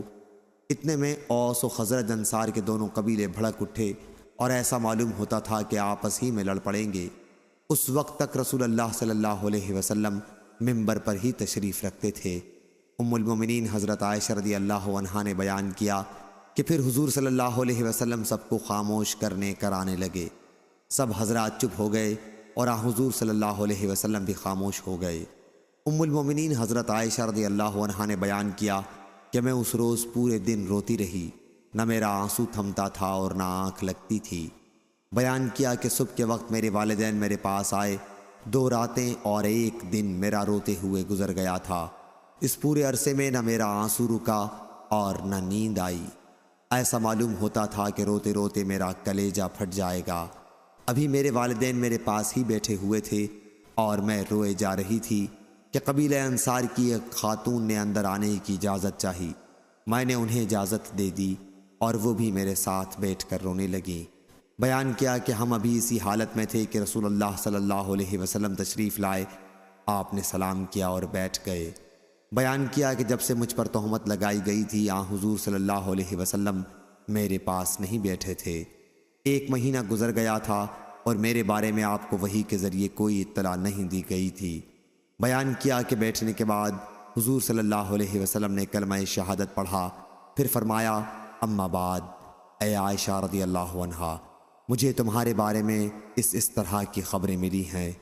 اگر تم واقعی اس معاملے میں پاک و صاف ہو تو اللہ تمہاری پاکی خود بیان کر دے گا، لیکن اگر تم نے کسی گناہ کا قصد کیا تھا تو اللہ کی مغفرت چاہو اور اس کے حضور میں توبہ کرو، کیونکہ بندہ جب اپنے گناہوں کا اعتراف کر لیتا ہے اور پھر اللہ کی بارگاہ میں توبہ کرتا ہے تو اللہ تعالیٰ اس کی توبہ قبول کر لیتا ہے۔ ام المومنین حضرت عائشہ رضی اللہ عنہا نے بیان کیا کہ جب حضور اکرم صلی اللہ علیہ وسلم اپنا کلام پورا کر چکے تو میرے آنسو اس طرح خشک ہو گئے کہ ایک قطرہ بھی محسوس نہیں ہوتا تھا۔ میں نے پہلے اپنے والد سے کہا کہ میری طرف سے رسول اللہ صلی اللہ علیہ وسلم کو آپ کے کلام کا جواب دیں۔ والد نے فرمایا خدا کی قسم میں کچھ نہیں جانتا کہ حضور صلی اللہ علیہ وسلم سے مجھے کیا کہنا چاہیے۔ پھر میں نے اپنی والدہ سے کہا کہ حضور اکرم صلی اللہ علیہ وسلم نے جو کچھ فرمایا ہے وہ اس کا جواب دیں۔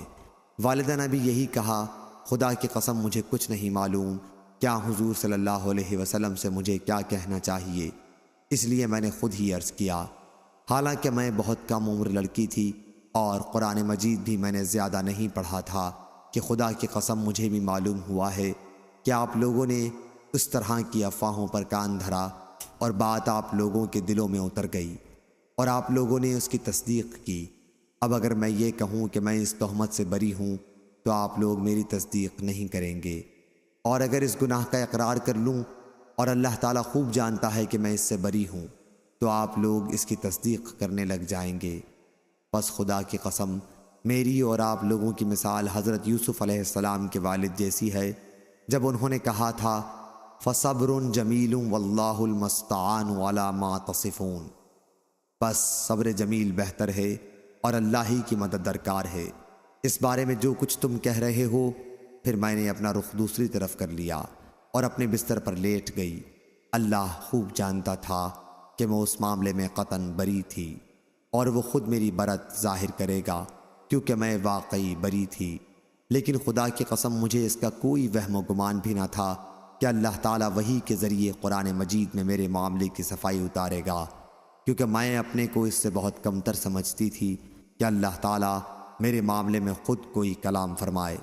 مجھے تو صرف اتنی امید تھی کہ حضور صلی اللہ علیہ وسلم کوئی خواب دیکھیں گے جس کے ذریعے اللہ تعالیٰ میری برت ظاہر کر دے گا،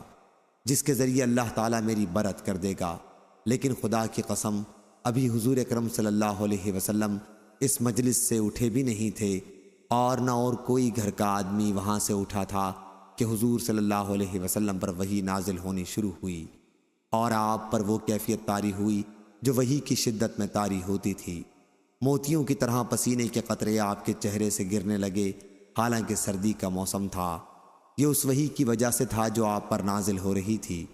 ام المومنین رضی اللہ عنہا نے بیان کیا کہ پھر آپ کی وہ کیفیت ختم ہوئی تو آپ تبسم فرما رہے تھے۔ سب سے پہلا کلمہ جو آپ کی زبان مبارک سے نکلا وہ یہ تھا، آپ نے فرمایا اے عائشہ، اللہ نے تمہاری برت نازل کر دی ہے۔ انہوں نے بیان کیا کہ اس پر میری والدہ نے کہا کہ حضور صلی اللہ علیہ وسلم کے سامنے کھڑی ہو جاؤ۔ میں نے کہا نہیں، خدا کی قسم میں آپ کے سامنے نہیں کھڑی ہوں گی، میں اللہ عز و جل کے سوا اور کسی کی حمد و ثنا نہیں کروں گی کہ اسی نے میری برت نازل کی ہے۔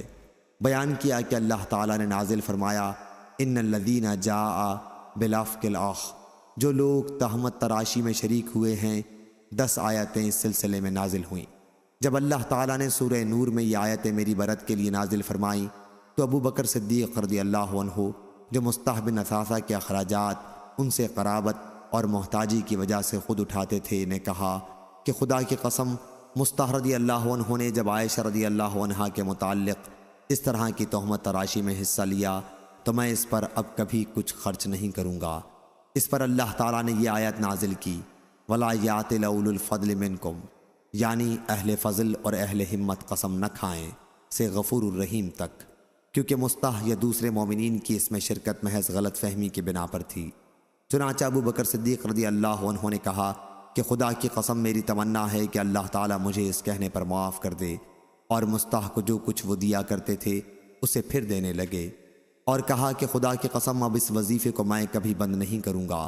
عائشہ رضی اللہ عنہا نے بیان کیا کہ میرے معاملے میں حضور صلی اللہ علیہ وسلم نے ام المومنین زینب بنت حجش سے بھی مشورہ کیا تھا۔ آپ نے ان سے پوچھا کہ عائشہ کے متعلق کیا معلومات ہیں، تمہیں یا ان میں تم نے کیا چیز دیکھی ہے؟ انہوں نے عرض کیا یا رسول اللہ، میں اپنی آنکھوں اور کانوں کو محفوظ رکھتی ہوں کہ ان کی طرف خلاف واقعہ نسبت کروں۔ خدا کی قسم میں ان کے بارے میں خیر کے سوا اور کچھ نہیں جانتی۔ حضرت عائشہ رضی اللہ عنہا نے بیان کیا کہ زینب ہی تمام ازواج مطہرات میں میرے مقابل کی تھیں، لیکن اللہ تعالیٰ نے ان کے تقوی اور پاک بازی کی وجہ سے انہیں محفوظ رکھا۔ بیان کیا کہ البتہ ان کی بہن حمنہ نے غلط راستہ اختیار کیا اور ہلاک ہونے والوں کے ساتھ وہ بھی ہلاک ہوئی تھیں۔ ابن شہاب نے بیان کیا کہ یہی تھی وہ تفصیل اس حدیث کی جو ان اکابر کی طرف سے پہنچی تھی۔ پھر عروہ نے بیان کیا کہ عائشہ رضی اللہ عنہا نے بیان کیا کہ خدا کی قسم جن صحابی کے ساتھ یہ تہمت لگائی گئی تھی وہ اپنے پر اس تہمت کو سن کر کہتے سبحان اللہ، اس ذات کی قسم جس کے ہاتھ میں میری جان ہے، میں نے آج تک کسی عورت کا پردہ نہیں کھولا۔ ام المومنین رضی اللہ عنہا نے بیان کیا کہ پھر اس واقعے کے بعد وہ اللہ کے راستے میں شہید ہو گئے تھے۔ صحیح بخاری حدیث نمبر 4141۔ ظاہری نے بیان کیا، کہا کہ مجھ سے خلیفہ ولید بن عبد الملک نے پوچھا کیا تم کو معلوم ہے کہ حضرت علی رضی اللہ عنہ بھی عائشہ رضی اللہ عنہا پر تہمت لگانے والوں میں تھے؟ میں نے کہا نہیں، البتہ تمہاری قوم قریش کے دو آدمیوں ابو سلمہ بن عبد الرحمن اور ابو بکر بن عبد الرحمن بن حارث نے مجھے خبر دی کہ عائشہ رضی اللہ عنہا نے ان سے کہا کہ علی رضی اللہ عنہ ان کے معاملے میں خاموش تھے۔ پھر لوگوں نے حشام بن یوسف یا ظاہری سے دوبارہ پوچھا، انہوں نے یہی کہا، مسلمہ اس میں شک نہ کیا، مسیح اس کا لفظ نہیں کہا اور علیہ کا لفظ زیادہ کیا، یعنی ظاہری نے ولید کو اور کچھ جواب نہیں دیا اور پرانے نسخے میں مسلمہ کا لفظ تھا۔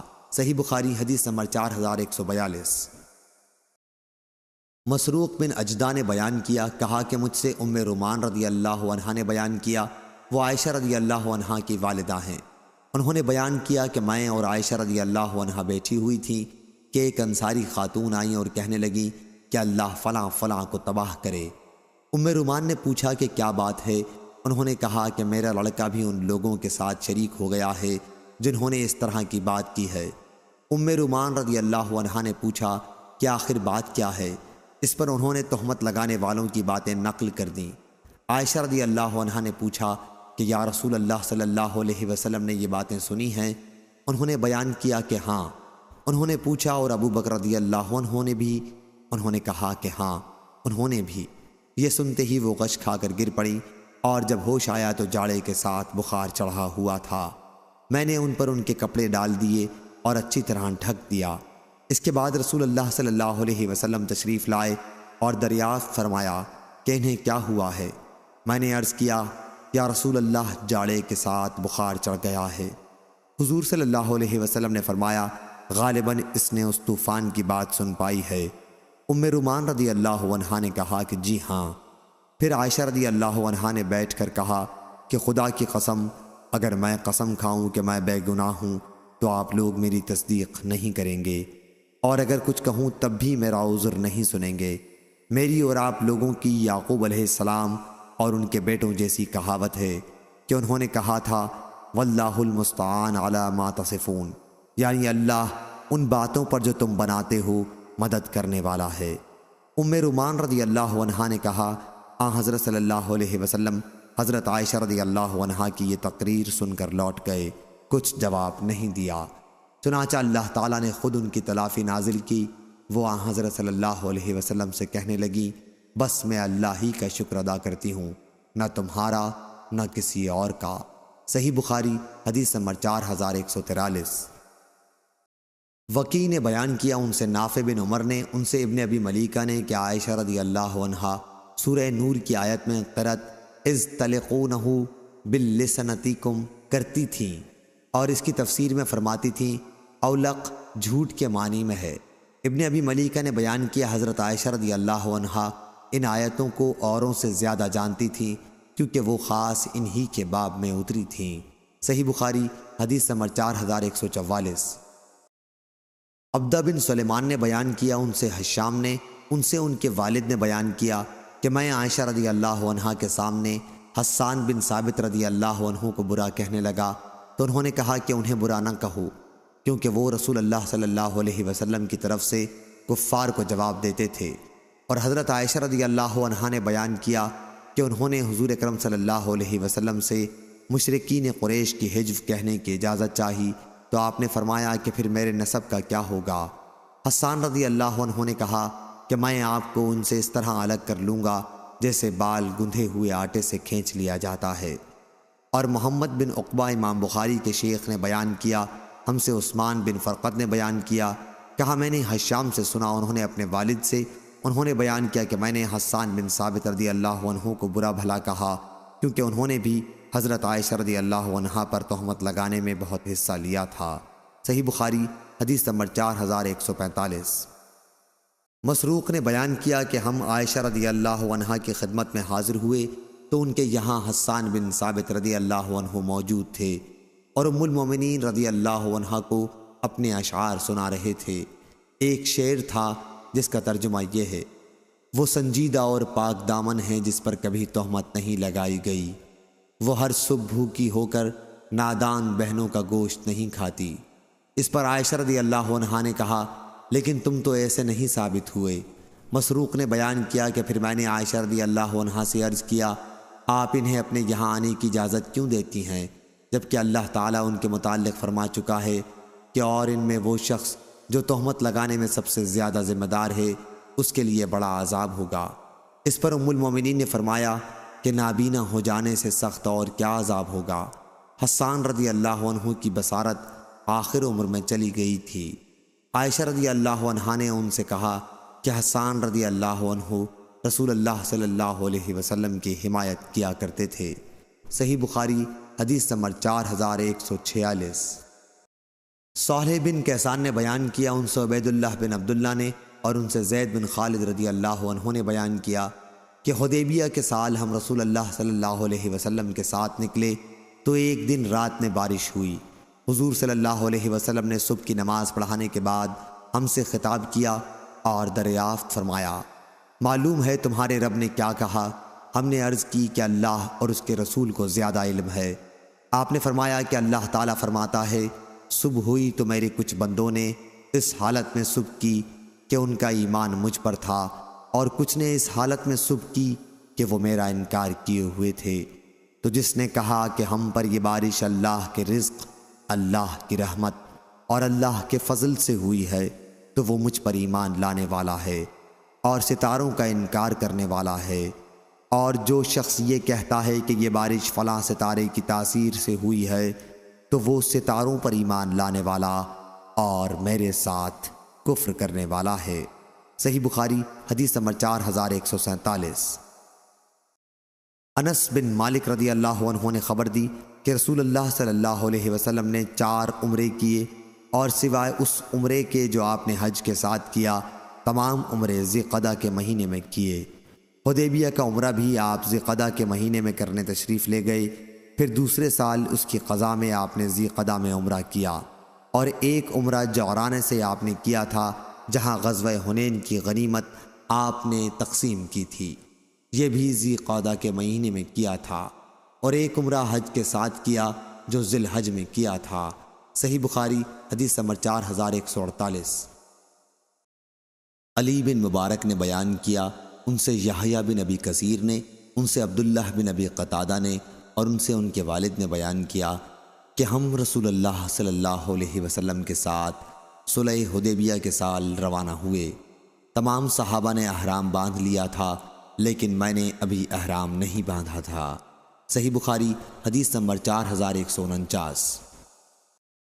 برا بن عازب رضی اللہ عنہ نے کہا تم لوگ سورہ انا فتحنا میں فتح سے مراد مکے کی فتح کہتے ہو، فتح مکہ تو بہرحال فتح ہی تھی، لیکن ہم غزوہ حدیبیہ کی بیعت رضوان کو حقیقی فتح سمجھتے ہیں۔ اس دن ہم رسول اللہ صلی اللہ علیہ وسلم کے ساتھ 1400 آدمی تھے۔ حدیبیہ نامی ایک کنواں وہاں پر تھا، ہم نے اس میں سے اتنا پانی کھینچا کہ اس کے اندر ایک قطرہ بھی پانی کے نام پر پانی نہ رہا۔ حضور صلی اللہ علیہ وسلم کو جب یہ خبر ہوئی کہ پانی ختم ہو گیا ہے تو آپ کنویں پر تشریف لائے اور اس کے کنارے پر بیٹھ کر کسی ایک برتن میں پانی طلب فرمایا۔ اس سے آپ نے وضو کیا اور مزمزہ کلی کی اور دعا فرمائی، پھر سارا پانی اس کنویں میں ڈال دیا۔ تھوڑی دیر کے لیے ہم نے کنویں کو یوں ہی رہنے دیا اور اس کے بعد جتنا ہم نے چاہا اس میں سے پانی پیا اور اپنی سواریوں کو پلایا۔ صحیح بخاری حدیث نمبر 4150۔ برا بن عازب رضی اللہ عنہ نے خبر دی کہ وہ لوگ غزوہ حدیبیہ کے موقع پر رسول اللہ صلی اللہ علیہ وسلم کے ساتھ 1400 کی تعداد میں تھے یا اس سے بھی زیادہ۔ ایک کنویں پر پڑا ہوا لشکر نے اس کا سارا پانی کھینچ لیا اور نبی کریم صلی اللہ علیہ وسلم کی خدمت میں حاضر ہوئے۔ حضور صلی اللہ علیہ وسلم کنویں کے پاس تشریف لائے اور اس کی منڈیر پر بیٹھ گئے۔ پھر فرمایا کہ ایک ڈول میں اسی کنویں کا پانی لاؤ۔ پانی لایا گیا تو آپ نے اس میں کلی کی اور دعا فرمائی۔ پھر فرمایا کہ کنویں کو یوں ہی تھوڑی دیر کے لیے رہنے دو۔ اس کے بعد سارا لشکر خود بھی سیراب ہوتا رہا اور اپنی سواریوں کو بھی خوب پلاتا رہا، یہاں تک کہ وہاں سے انہوں نے کوچ کیا۔ صحیح بخاری حدیث نمبر 4151۔ جابر رضی اللہ عنہ نے بیان کیا کہ غزوہ حدیبیہ کے موقع پر سارا ہی لشکر پیاسا ہو چکا تھا۔ رسول اللہ صلی اللہ علیہ وسلم کے سامنے ایک چھاگل تھا، اس کے پانی سے آپ نے وضو کیا۔ پھر صحابہ آپ کی خدمت میں حاضر ہوئے تو آپ نے دریافت فرمایا کہ کیا بات ہے؟ صحابہ بولے کہ یا رسول اللہ، ہمارے پاس اب پانی نہیں رہا، نہ وضو کرنے کے لیے اور نہ پینے کے لیے، سوائے اس پانی کے جو آپ کے برتن میں موجود ہے۔ بیان کیا کہ پھر حضور اکرم صلی اللہ علیہ وسلم نے اپنا ہاتھ اس برتن پر رکھا اور پانی آپ کی انگلیوں کے درمیان سے چشمے کی طرح پھوٹ پھوٹ کر ابلنے لگا۔ راوی نے بیان کیا کہ پھر ہم نے پانی پیا بھی اور وضو بھی کیا۔ سالم کہتے ہیں کہ میں نے جابر رضی اللہ عنہ سے پوچھا کہ آپ لوگ کتنی تعداد میں تھے؟ انہوں نے بتلایا کہ اگر ہم 1,00,000 بھی ہوتے تو پانی کافی ہو جاتا۔ ویسے اس وقت ہماری تعداد 1500 تھی۔ صحیح بخاری حدیث نمبر 4152۔ جابر رضی اللہ عنہ کہا کرتے تھے کہ حدیبیہ کی صلح کے موقع پر صحابہ کی تعداد 1400 تھی۔ اس پر حضرت سعید بن مسیب نے بیان کیا کہ مجھ سے جابر رضی اللہ عنہ نے یہ کہا تھا کہ اس موقع پر 1500 صحابہ موجود تھے۔ چنانچہ نبی کریم صلی اللہ علیہ وسلم سے حدیبیہ میں بیعت کی تھی۔ ابو داؤد طیالسی نے بیان کیا، ہم سے قرہ بن خالد نے بیان کیا، ان سے قتادہ نے اور محمد بن بشار نے بھی ابو داؤد طیالسی کے ساتھ اسی کو روایت کیا ہے۔ صحیح بخاری حدیث نمبر 4153۔ عمرو بن دینار نے بیان کیا، انہوں نے کہا کہ میں نے جابر بن عبداللہ رضی اللہ عنہ سے سنا، انہوں نے بیان کیا کہ ہم سے رسول اللہ صلی اللہ علیہ وسلم نے غزوہ حدیبیہ کے موقع پر فرمایا تھا کہ تم لوگ تمام زمین والوں میں سب سے بہتر ہو۔ ہماری تعداد اس موقع پر 1400 تھی۔ اگر آج میری آنکھوں میں بینائی ہوتی تو میں اس درخت کا مقام بتاتا۔ اس روایت کے مطابق عامش نے کی، ان سے سالم نے سنا اور انہوں نے جابر سے سنا کہ 1400 صحابہ غزوہ حدیبیہ میں تھے۔ صحیح بخاری حدیث نمبر 4154۔ شعبہ نے بیان کیا، ان سے عمرو بن مرہ نے، ان سے عبداللہ بن ابی اوفہ رضی اللہ عنہ نے بیان کیا کہ درخت والوں بیعت رضوان کرنے والوں کی تعداد 1300 تھی۔ قبیلہ اسلم مہاجرین کا 8واں حصہ تھے۔ اس روایت کے مطابق محمد بن بشار نے کی، ان سے ابو داؤد طیالسی نے بیان کیا اور ان سے شعبہ نے۔ صحیح بخاری حدیث نمبر 4155۔ قیس بن ابی حازم نے مرداس اسلمی رضی اللہ عنہ سے سنا، وہ اصحاب شجرہ غزوہ حدیبیہ میں شریک ہونے والوں میں سے تھے۔ وہ بیان کرتے تھے کہ پہلے صالحین قبض کیے جائیں گے، جو زیادہ صالح ہوگا اس کی روح سب سے پہلے، اور جو اس کے بعد کے درجے کا ہوگا اس کے بعد، پھر ردی اور بیکار کھجور اور جو کی طرح بیکار لوگ باقی رہ جائیں گے جن کے اللہ کے نزدیک کوئی قدر نہیں ہوگی۔ صحیح بخاری حدیث نمبر 4156۔ خلیفہ مروان اور مسعور بن مخرمہ نے بیان کیا کہ نبی کریم صلی اللہ علیہ وسلم صلح حدیبیہ کے موقع پر تقریباً 1000 صحابہ رضی اللہ عنہم کو ساتھ لے کر روانہ ہوئے۔ جب آپ ذوالحلیفہ پہنچے تو آپ نے قربانی کی، جانور کو ہار پہنایا اور ان پر نشان لگایا اور عمرے کا احرام باندھا۔ میں نہیں شمار کر سکتا کہ میں نے یہ حدیث سفیان بن یسار سے کتنی دفعہ سنی، اور ایک مرتبہ یہ بھی سنا کہ وہ بیان کر رہے تھے کہ مجھے ظہری سے نشان لگانے اور قلاوہ پہنانے کے متعلق یاد نہیں رہا، اس لیے میں نہیں جانتا اس سے ان کی مراد صرف نشان لگانے اور قلاوہ پہنانے سے تھی یا پوری حدیث سے تھی۔ صحیح بخاری حدیث نمبر 4157، 4158۔ عبد الرحمن بن ابی لیلہ نے بیان کیا اور ان سے کعب بن عجرہ رضی اللہ عنہ نے کہ رسول اللہ صلی اللہ علیہ وسلم نے انہیں دیکھا کہ جوئیں ان کے چہرے پر گر رہی ہیں، تو آپ نے دریافت فرمایا کہ کیا اس سے تمہیں تکلیف ہوتی ہے؟ وہ بولے کہ جی ہاں۔ اس پر حضور صلی اللہ علیہ وسلم نے انہیں سر منڈوانے کا حکم دیا۔ آپ اس وقت حدیبیہ میں تھے، عمرے کے لیے احرام باندھے ہوئے، اور ان کو یہ معلوم نہیں ہوا تھا کہ وہ عمرے سے روکے جائیں گے۔ حدیبیہ ہی میں ان کو احرام کھول دینا پڑے گا، بلکہ ان کی تو یہ آرزو تھی کہ مکے میں کسی طرح داخل ہوا جائے۔ پھر اللہ تعالیٰ نے فدیے کا حکم نازل فرمایا، یعنی احرام کی حالت میں سر منڈانے وغیرہ پر۔ اس وقت حضور صلی اللہ علیہ وسلم نے کعب کو حکم دیا کہ 1 فرق اناج 4 مسکینوں کو کھانا کھلا دیں، 1 فرق اناج 6 مسکینوں کو کھلا دیں، یا 1 بکری قربانی کریں، یا 3 دن روزے رکھیں۔ صحیح بخاری حدیث نمبر 4159۔ امام مالک نے بیان کیا، ان سے زید بن اسلم نے، ان سے ان کے والد نے بیان کیا کہ میں عمر بن خطاب رضی اللہ عنہ کے ساتھ بازار گیا۔ حضرت عمر رضی اللہ عنہ سے ایک نوجوان عورت نے ملاقات کی اور عرض کی کہ یا امیر المومنین، میرے شوہر کی وفات ہو گئی ہے اور چند چھوٹی چھوٹی بچیاں چھوڑ گئے ہیں۔ خدا کی قسم کہ اب نہ ان کے پاس بکری کے پائے ہیں کہ ان کو پکا لیں، نہ کھیتی ہے، نہ دودھ کے جانور ہیں۔ مجھے ڈر ہے کہ وہ فقر و فاقہ سے ہلاک نہ ہو جائیں۔ میں خفاف بن ایمہ غفاری رضی اللہ عنہ کی بیٹی ہوں۔ میرے والد حضرت صلی اللہ علیہ وسلم کے ساتھ غزوہ حدیبیہ میں شریک تھے۔ یہ سن کر حضرت عمر رضی اللہ عنہ ان کے پاس تھوڑی دیر کے لیے کھڑے ہو گئے، آگے نہیں بڑھے۔ پھر فرمایا مرحبا، تمہارا خاندانی تعلق تو بہت قریبی ہے۔ پھر آپ ایک بہت قوی اونٹ کی طرف مڑے جو گھر میں بندھا ہوا تھا، اور اس پر 2 بورے غلے سے بھرے ہوئے رکھ دیے۔ ان دونوں بوروں کے درمیان روپیہ اور دوسری ضرورت کی چیزیں اور کپڑے رکھ دیے، اور اس کی نکیل ان کے ہاتھ میں تھما کر فرمایا کہ اسے لے جا، یہ ختم نہ ہوگا، اس سے پہلے ہی اللہ تعالیٰ تمہیں پھر اس سے بہتر دے گا۔ ایک صاحب نے اس پر کہا یا امیر المومنین، آپ نے اسے بہت دے دیا۔ حضرت عمر رضی اللہ عنہ نے کہا تیری ماں تجھے روئے، خدا کی قسم اس عورت کے والد اور اس کے بھائی جیسے اب بھی میری نظروں کے سامنے ہیں کہ ایک مدت تک ایک قلعے کے محاصرے میں وہ شریک رہے، آخر اسے فتح کر لیا۔ پھر ہم سب کو ان دونوں کا حصہ مال غنیمت سے وصول کر رہے تھے۔ صحیح بخاری حدیث نمبر 4160، 4161۔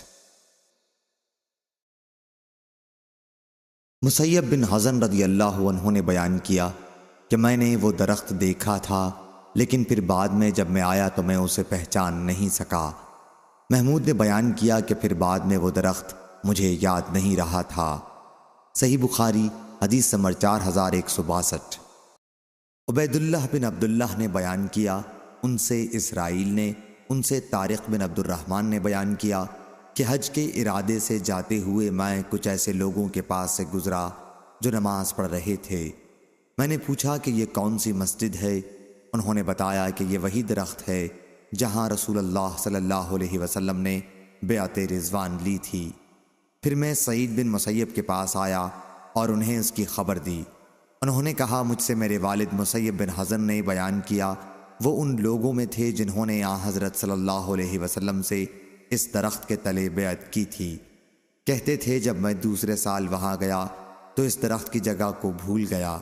سعید نے کہا حضرت صلی اللہ علیہ وسلم کے اصحاب تو اس درخت کو پہچان نہ سکے، تم لوگوں نے کیسے پہچان لیا؟ اس کے تلے مسجد بنا لی، تم ان سے زیادہ علم والے ٹھہرے۔ صحیح بخاری حدیث نمبر 4163۔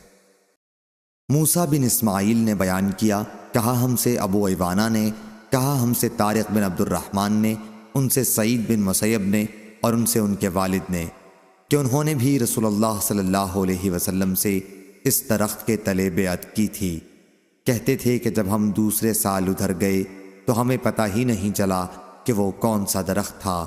بہرحال بعد میں حضرت عمر رضی اللہ عنہ نے اس درخت کو کٹوا دیا تاکہ وہ پرستش گاہ نہ بن جائے۔ صحیح بخاری حدیث نمبر 4164۔ سفیان ثوری نے بیان کیا، ان سے طارق بن عبد الرحمن نے بیان کیا کہ سعید بن مسیب کی مجلس میں الشجرہ کا ذکر ہوا تو وہ ہنسے اور کہا کہ میرے والد نے مجھے بتایا کہ وہ بھی اس درخت کے تلے بیعت میں شریک تھے۔ صحیح بخاری حدیث نمبر 4165۔ شعبہ نے بیان کیا، ان سے عمر بن مرہ نے، انہوں نے کہا کہ میں نے عبداللہ بن ابی اوفی رضی اللہ عنہ سے سنا، وہ بیعت رضوان میں شریک تھے۔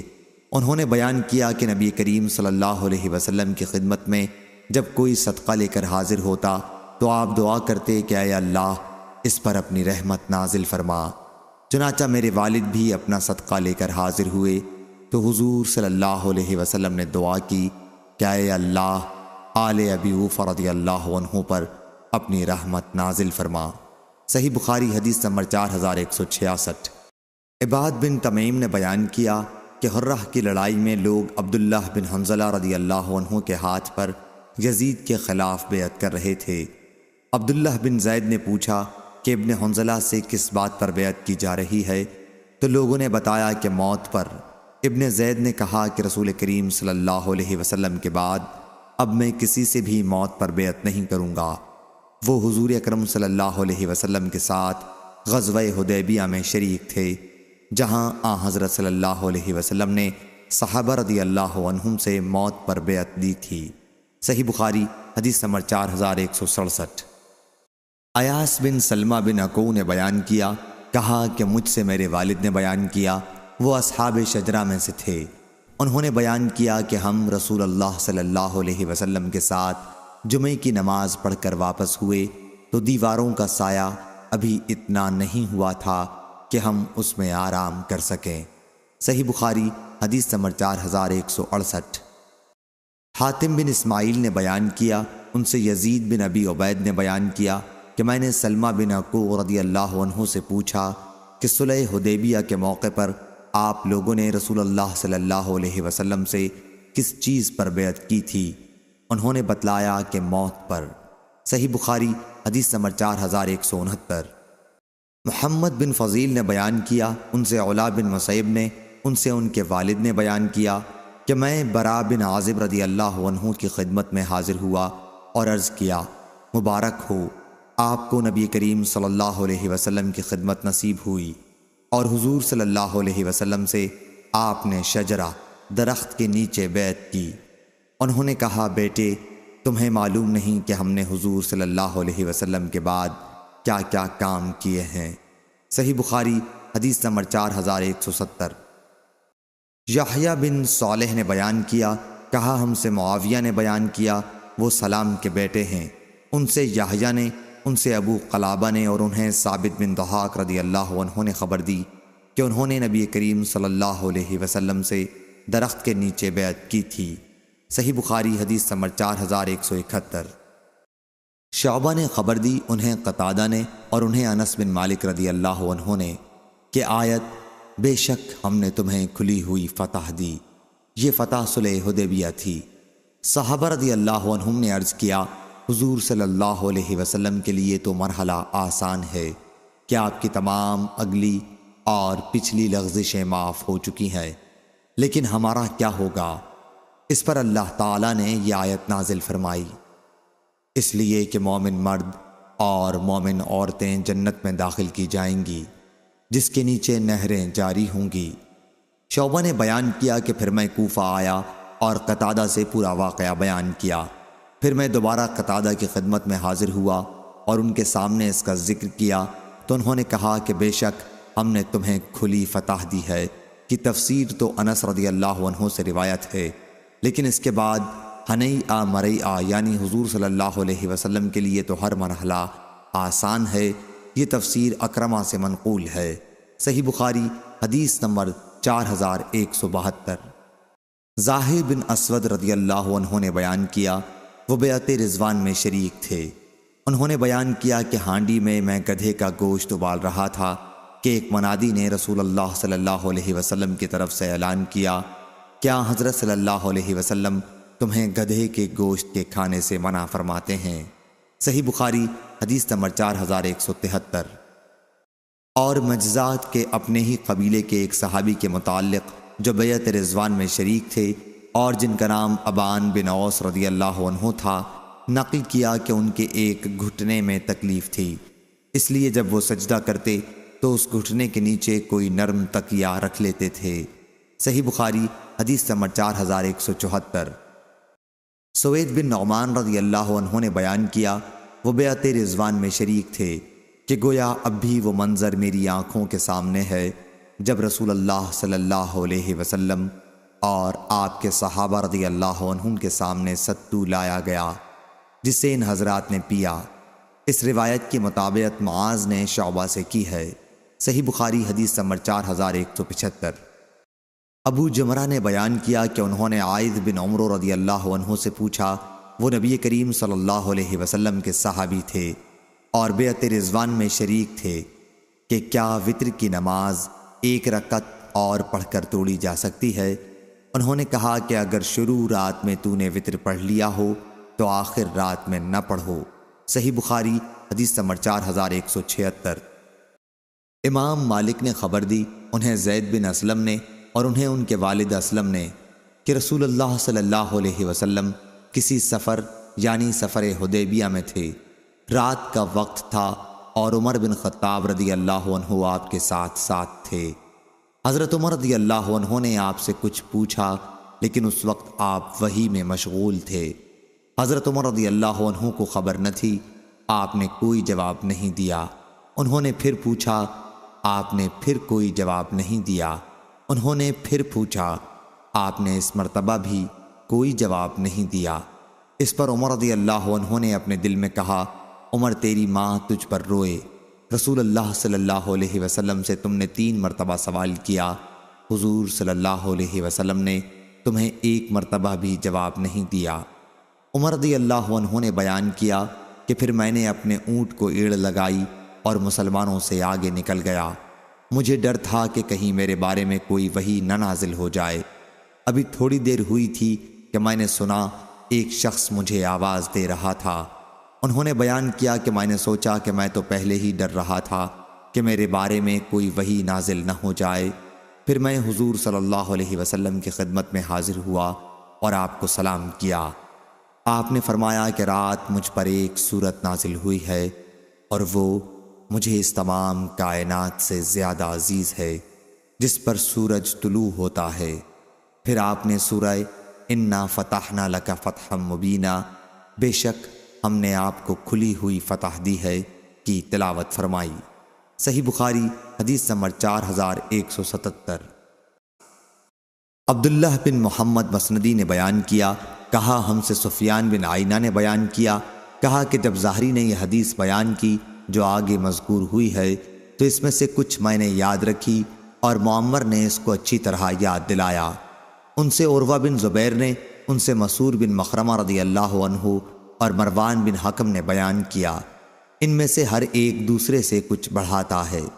انہوں نے بیان کیا کہ نبی کریم صلی اللہ علیہ وسلم صلح حدیبیہ کے موقع پر تقریباً 1000 صحابہ کو ساتھ لے کر روانہ ہوئے۔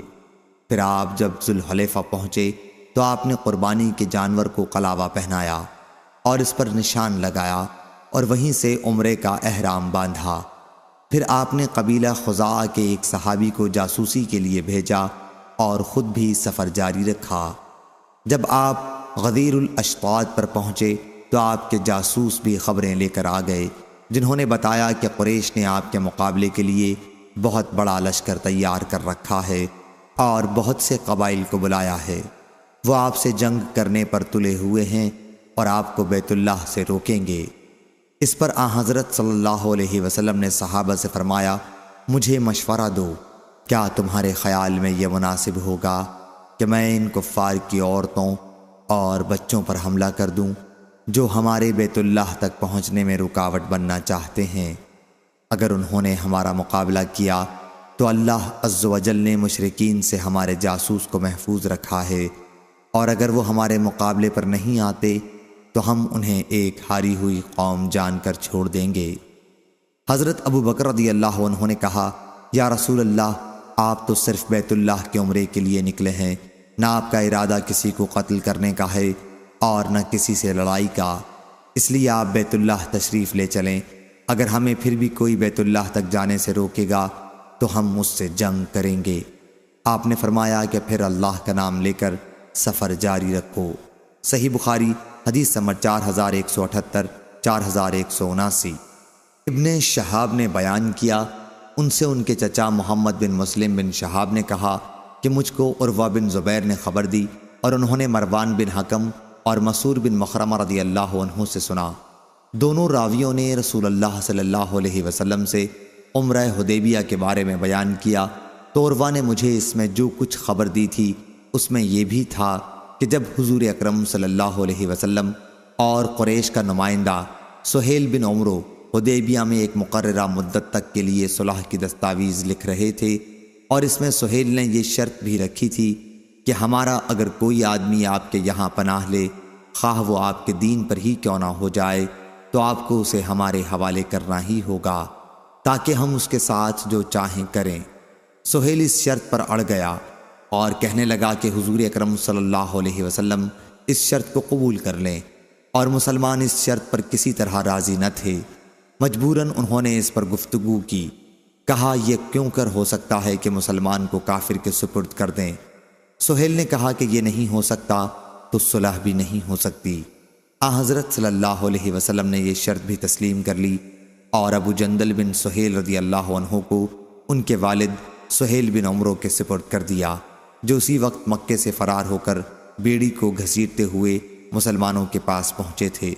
شرط کے مطابق مدت صلح میں مکے سے فرار ہو کر جو بھی آتا حضور صلی اللہ علیہ وسلم اسے واپس کر دیتے، خواہ وہ مسلمان ہی کیوں نہ ہوتا۔ اس مدت میں بعض مومن عورتیں بھی ہجرت کر کے مکے سے آئیں۔ ام کلثوم بنت عقبہ ابن معیط بھی ان میں سے ہیں، جو اس مدت میں حضور اکرم صلی اللہ علیہ وسلم کے پاس آئی تھیں۔ وہ اس وقت نوجوان تھیں۔ ان کے گھر والے حضور اکرم صلی اللہ علیہ وسلم کی خدمت میں حاضر ہوئے اور مطالبہ کیا کہ انہیں واپس کر دیں۔ اس پر اللہ تعالیٰ نے مومن عورتوں کے بارے میں وہ آیت نازل کی جو شرط کے مناسب تھی۔ صحیح بخاری حدیث نمبر 4180، 4181۔ عروہ بن زبیر رضی اللہ عنہ نے خبر دی، اور ان سے نبی کریم صلی اللہ علیہ وسلم کی زوجہ مطہرہ حضرت عائشہ رضی اللہ عنہا نے بیان کیا کہ آیت یا ایہا النبی اذا جاءک المؤمنات کے نازل ہونے کے بعد حضور صلی اللہ علیہ وسلم ہجرت کر کے آنے والی عورتوں کو پہلے آزماتے تھے، اور ان کے چچا سے روایت ہے کہ ہمیں وہ حدیث بھی معلوم ہے جب حضرت صلی اللہ علیہ وسلم نے حکم دیا تھا کہ جو مسلمان عورتیں ہجرت کر کے چلی آتی ہیں ان کے شوہروں کو وہ سب کچھ واپس کر دیا جائے جو اپنی ان بیویوں کو وہ دے چکے ہیں۔ اور ہمیں یہ بھی معلوم ہوا ہے کہ ابو بصیر، پھر انہوں نے تفصیل کے ساتھ حدیث بیان کی۔ صحیح بخاری حدیث نمبر 4182۔ امام مالک رحمہ اللہ نے بیان کیا، ان سے نافع نے کہ عبداللہ بن عمر رضی اللہ عنہ فتنے کے زمانے میں عمرے کے ارادے سے نکلے، پھر انہوں نے کہا کہ اگر بیت اللہ جانے سے مجھے روک دیا گیا تو میں وہی کام کروں گا جو رسول اللہ صلی اللہ علیہ وسلم نے کیا تھا۔ چنانچہ آپ نے صرف عمرے کا احرام باندھا، کیونکہ حضرت صلی اللہ علیہ وسلم نے بھی صلح حدیبیہ کے موقع پر صرف عمرے ہی کا احرام باندھا تھا۔ صحیح بخاری حدیث نمبر 4183۔ یحییٰ بن سعید قطان نے بیان کیا، ان سے عبید اللہ بن عبداللہ نے، ان سے نافع نے کہ عبداللہ بن عمر رضی اللہ عنہ نے احرام باندھا اور کہا کہ اگر مجھے بیت اللہ جانے سے روکا گیا تو میں بھی وہی کام کروں گا جو رسول اللہ صلی اللہ علیہ وسلم نے کیا تھا۔ جب آپ کو کفار قریش نے بیت اللہ جانے سے روکا تو اس آیت کی تلاوت کی کہ یقیناً تم لوگوں کے لیے رسول کریم صلی اللہ علیہ وسلم کی زندگی بہترین نمونہ ہے۔ صحیح بخاری حدیث نمبر 4184۔ سالم بن عبداللہ نے خبر دی کہ ان دونوں نے عبداللہ بن عمر رضی اللہ عنہ سے گفتگو کی۔ دوسری سند امام بخاری نے کہا اور ہم سے موسیٰ بن اسماعیل نے بیان کیا، ان سے جویریہ نے بیان کیا اور ان سے نافع نے کہ عبداللہ بن عمر رضی اللہ عنہ کے کسی لڑکے نے ان سے کہا، اگر اس سال آپ عمرہ کرنے نہ جاتے تو بہتر تھا، کیونکہ مجھے ڈر ہے کہ آپ بیت اللہ تک نہیں پہنچ سکیں گے۔ اس پر انہوں نے کہا کہ ہم رسول اللہ صلی اللہ علیہ وسلم کے ساتھ نکلے تھے تو کفار قریش نے بیت اللہ پہنچنے سے روک دیا تھا، چنانچہ حضور صلی اللہ علیہ وسلم نے اپنی قربانی کے جانور وہیں حدیبیہ میں ذبح کر دیے اور سر کے بال منڈوا دیے۔ صحابہ رضی اللہ عنہم نے بھی بال چھوٹے کروا لیے۔ حضور صلی اللہ علیہ وسلم نے اس کے بعد فرمایا کہ میں تمہیں گواہ بناتا ہوں کہ میں نے اپنے اوپر ایک عمرہ واجب کر لیا ہے، اور اسی طرح تمام صحابہ رضی اللہ عنہم پر بھی وہ واجب ہو گیا۔ اس لیے اگر آج مجھے بیت اللہ تک جانے دیا گیا تو میں بھی طواف کر لوں گا، اور اگر مجھے بھی روک دیا گیا تو میں بھی وہی کروں گا جو حضور صلی اللہ علیہ وسلم نے کیا تھا۔ پھر تھوڑی دور چلے اور کہا کہ میں تمہیں گواہ بناتا ہوں کہ میں نے اپنے اوپر عمرے کے ساتھ حج کو بھی ضروری قرار دے لیا ہے، اور کہا میری نظر میں تو حج اور عمرہ دونوں ایک ہی جیسے ہیں۔ پھر انہوں نے ایک طواف کیا اور ایک سعی کی، جس دن مکہ پہنچے، اور آخر دونوں ہی کو پورا کیا۔ صحیح بخاری حدیث نمبر 4185۔ سخر بن جویریہ نے بیان کیا اور ان سے نافع نے بیان کیا کہ لوگ کہتے ہیں کہ عبداللہ حضرت عمر رضی اللہ عنہ سے پہلے اسلام میں داخل ہوئے تھے، حالانکہ یہ غلط ہے۔ البتہ عمر رضی اللہ عنہ نے عبداللہ بن عمر رضی اللہ عنہ کو اپنا ایک گھوڑا لانے کے لیے بھیجا تھا جو ایک انصاری صحابی کے پاس تھا، تاکہ اسی پر سوار ہو کر جنگ میں شریک ہوں۔ اسی دوران رسول اللہ صلی اللہ علیہ وسلم درخت کے نیچے بیٹھ کر بیعت لے رہے تھے۔ عمر رضی اللہ عنہ کو ابھی اس کی اطلاع نہیں ہوئی تھی۔ عبداللہ رضی اللہ عنہ نے پہلے بیعت کی، پھر گھوڑا لینے گئے۔ جس وقت وہ اسے لے کر عمر رضی اللہ عنہ کے پاس آئے تو وہ جنگ کے لیے اپنی زرہ پہن رہے تھے۔ انہوں نے اس وقت حضرت عمر رضی اللہ عنہ کو بتایا کہ حضور اکرم صلی اللہ علیہ وسلم درخت کے نیچے بیعت لے رہے ہیں۔ بیان کیا کہ پھر آپ اپنے لڑکے کو ساتھ لے کر گئے اور بیعت کی۔ اتنی سی بات تھی جس پر لوگ اب کہتے ہیں کہ عمر رضی اللہ عنہ سے پہلے ابن عمر رضی اللہ عنہ اسلام لائے تھے۔ صحیح بخاری حدیث نمبر 4186۔ عمر بن محمد عمری نے بیان کیا، انہیں نافع نے خبر دی اور انہیں عبداللہ بن عمر رضی اللہ عنہ نے کہ صلح حدیبیہ کے موقع پر صحابہ رضی اللہ عنہم جو حضور اکرم صلی اللہ علیہ وسلم کے ساتھ تھے مختلف درختوں کے سائے میں پھیل گئے تھے۔ پھر اچانک بہت سے صحابہ آپ کے چاروں طرف جمع ہو گئے۔ عمر رضی اللہ عنہ نے کہا، بیٹا عبداللہ دیکھو تو صحیح لوگ حضرت صلی اللہ علیہ وسلم کے پاس جمع کیوں ہو گئے ہیں۔ انہوں نے دیکھا تو صحابہ بیعت کر رہے تھے، چنانچہ پہلے انہوں نے خود بیعت کر لی، پھر حضرت عمر رضی اللہ عنہ کو آ کر خبر دی، پھر وہ بھی گئے اور بیعت کی۔ صحیح بخاری حدیث نمبر 4187۔ اسماعیل بن ابی خالد نے بیان کیا، کہا کہ میں نے عبداللہ بن ابی اوفہ رضی اللہ عنہ سے سنا، آپ نے بیان کیا کہ جب نبی کریم صلی اللہ علیہ وسلم نے عمرہ قضا کیا تو ہم بھی آپ کے ساتھ تھے۔ حضور صلی اللہ علیہ وسلم نے طواف کیا تو ہم نے بھی طواف کیا۔ حضور صلی اللہ علیہ وسلم نے نماز پڑھی تو ہم نے بھی نماز پڑھی، اور حضور صلی اللہ علیہ وسلم نے صفا و مروہ کی سعی بھی کی۔ ہم آپ کی اہل مکہ سے حفاظت کرتے رہتے تھے تاکہ کوئی تکلیف کی بات نہ پیش آ جائے۔ صحیح بخاری حدیث نمبر 4188۔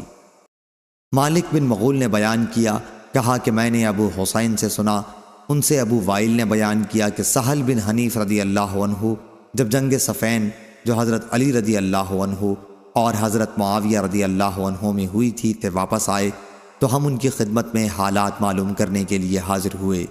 انہوں نے کہا کہ اس جنگ کے بارے میں تم لوگ اپنی رائے اور فکر پر نازاں مت ہو۔ میں یوم ابو جندل صلح حدیبیہ میں بھی موجود تھا۔ اگر میرے لیے رسول اللہ صلی اللہ علیہ وسلم کے حکم کو ماننے سے انکار ممکن ہوتا تو میں اس دن ضرور حکم عدولی کرتا۔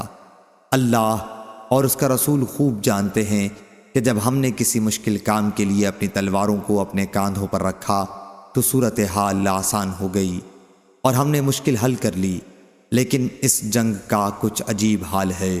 اس میں ہم فتنے کے ایک کونے کو بند کرتے ہیں تو دوسرا کونا کھل جاتا ہے۔ ہم نہیں جانتے کہ ہم کو کیا تدبیر کرنی چاہیے۔ صحیح بخاری حدیث نمبر 4189۔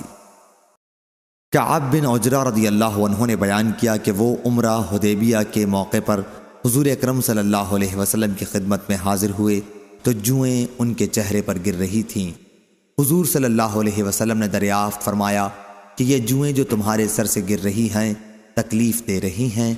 انہوں نے عرض کیا جی ہاں۔ حضرت صلی اللہ علیہ وسلم نے فرمایا کہ پھر سر منڈوا لو اور 3 دن روزہ رکھ لو، یا 6 مسکینوں کو کھانا کھلا دو، یا پھر کوئی قربانی کر ڈالو، سر منڈوانے کا فدیہ ہوگا۔ ایوب سختیانی نے بیان کیا کہ مجھے معلوم نہیں کہ ان تینوں امور میں سے پہلے حضور صلی اللہ علیہ وسلم نے کون سی بات ارشاد فرمائی تھی۔ صحیح بخاری حدیث نمبر 4190۔ کعب بن عجرہ رضی اللہ عنہ نے بیان کیا کہ صلح حدیبیہ کے موقع پر ہم رسول اللہ صلی اللہ علیہ وسلم کے ساتھ تھے اور احرام باندھے ہوئے تھے۔ ادھر مشرکین ہمیں بیت اللہ تک جانے نہیں دینا چاہتے تھے۔ انہوں نے بیان کیا کہ میرے سر پر بال بڑے بڑے تھے جن سے جوئیں میرے چہرے پر گرنے لگیں۔ حضور صلی اللہ علیہ وسلم نے مجھے دیکھ کر دریافت فرمایا کیا یہ جوئیں تکلیف دے رہی ہیں؟ میں نے کہا جی ہاں۔ انہوں نے بیان کیا کہ پھر یہ آیت نازل ہوئی، پس اگر تم میں کوئی مریض ہو یا اس کے سر میں کوئی تکلیف دینے والی چیز ہو تو اسے بال منڈوا لینے چاہیے اور 3 دن کے روزے یا صدقہ یا قربانی کا فدیہ دینا چاہیے۔ صحیح بخاری حدیث نمبر 4191۔ سعید نے بیان کیا ان سے قتادہ نے اور ان سے انس بن مالک رضی اللہ عنہ نے بیان کیا کہ قبائل عقل و عرینہ کے کچھ لوگ نبی کریم صلی اللہ علیہ وسلم کی خدمت میں مدینہ آئے اور اسلام میں داخل ہو گئے۔ پھر انہوں نے کہا اے اللہ کے نبی، ہم لوگ مویشی رکھتے تھے، کھیت وغیرہ ہمارے پاس نہیں تھے، اس لیے ہم صرف دودھ پر بسر اوقات کیا کرتے تھے، اور انہیں مدینے کی آب و ہوا ناموافق آئی تو حضرت صلی اللہ علیہ وسلم نے کچھ اونٹ اور ایک چرواہا ان کے ساتھ کر دیا اور فرمایا کہ انہی اونٹوں کا دودھ اور پیشاب پیو تو تمہیں صحت حاصل ہو جائے گی۔ وہ لوگ چراگاہ کی طرف گئے، لیکن مقام حرہ کے کنارے پہنچتے ہی وہ اسلام سے پھر گئے اور حضور اکرم صلی اللہ علیہ وسلم کے چرواہے کو قتل کر دیا اور اونٹوں کو لے کر بھاگنے لگے۔ اس کی خبر جب حضور اکرم صلی اللہ علیہ وسلم کو ملی تو آپ نے چند صحابہ کو ان کے پیچھے دوڑایا، وہ پکڑ کر مدینہ لائے گئے تو حضور صلی اللہ علیہ وسلم کے حکم سے ان کی آنکھوں میں گرم سلائیاں پھیر دی گئیں، کیونکہ انہوں نے بھی ایسا ہی کیا تھا، اور انہیں حرا کے کنارے چھوڑ دیا گیا۔ آخر وہ اسی حالت میں مر گئے۔ قتادہ نے بیان کیا کہ ہمیں یہ روایت پہنچی ہے کہ حضور اکرم صلی اللہ علیہ وسلم نے اس کے بعد صحابہ کو صدقے کا حکم دیا اور مسئلہ مقتول کی لاش بگاڑنا یا ایذا دے کر اسے قتل کرنا سے منع فرمایا۔ اور شعبہ، ابان اور حماد نے قتادہ سے بیان کیا کہ یہ لوگ عرینہ قبیلے کے تھے، عقل کا نام نہیں لیا۔ اور یحییٰ بن ابی کثیر اور ایوب نے بیان کیا ان سے ابو قلابہ نے اور ان سے انس رضی اللہ عنہ نے کہ قبیلہ عقل کے کچھ لوگ آئے۔ صحیح بخاری حدیث نمبر 4192۔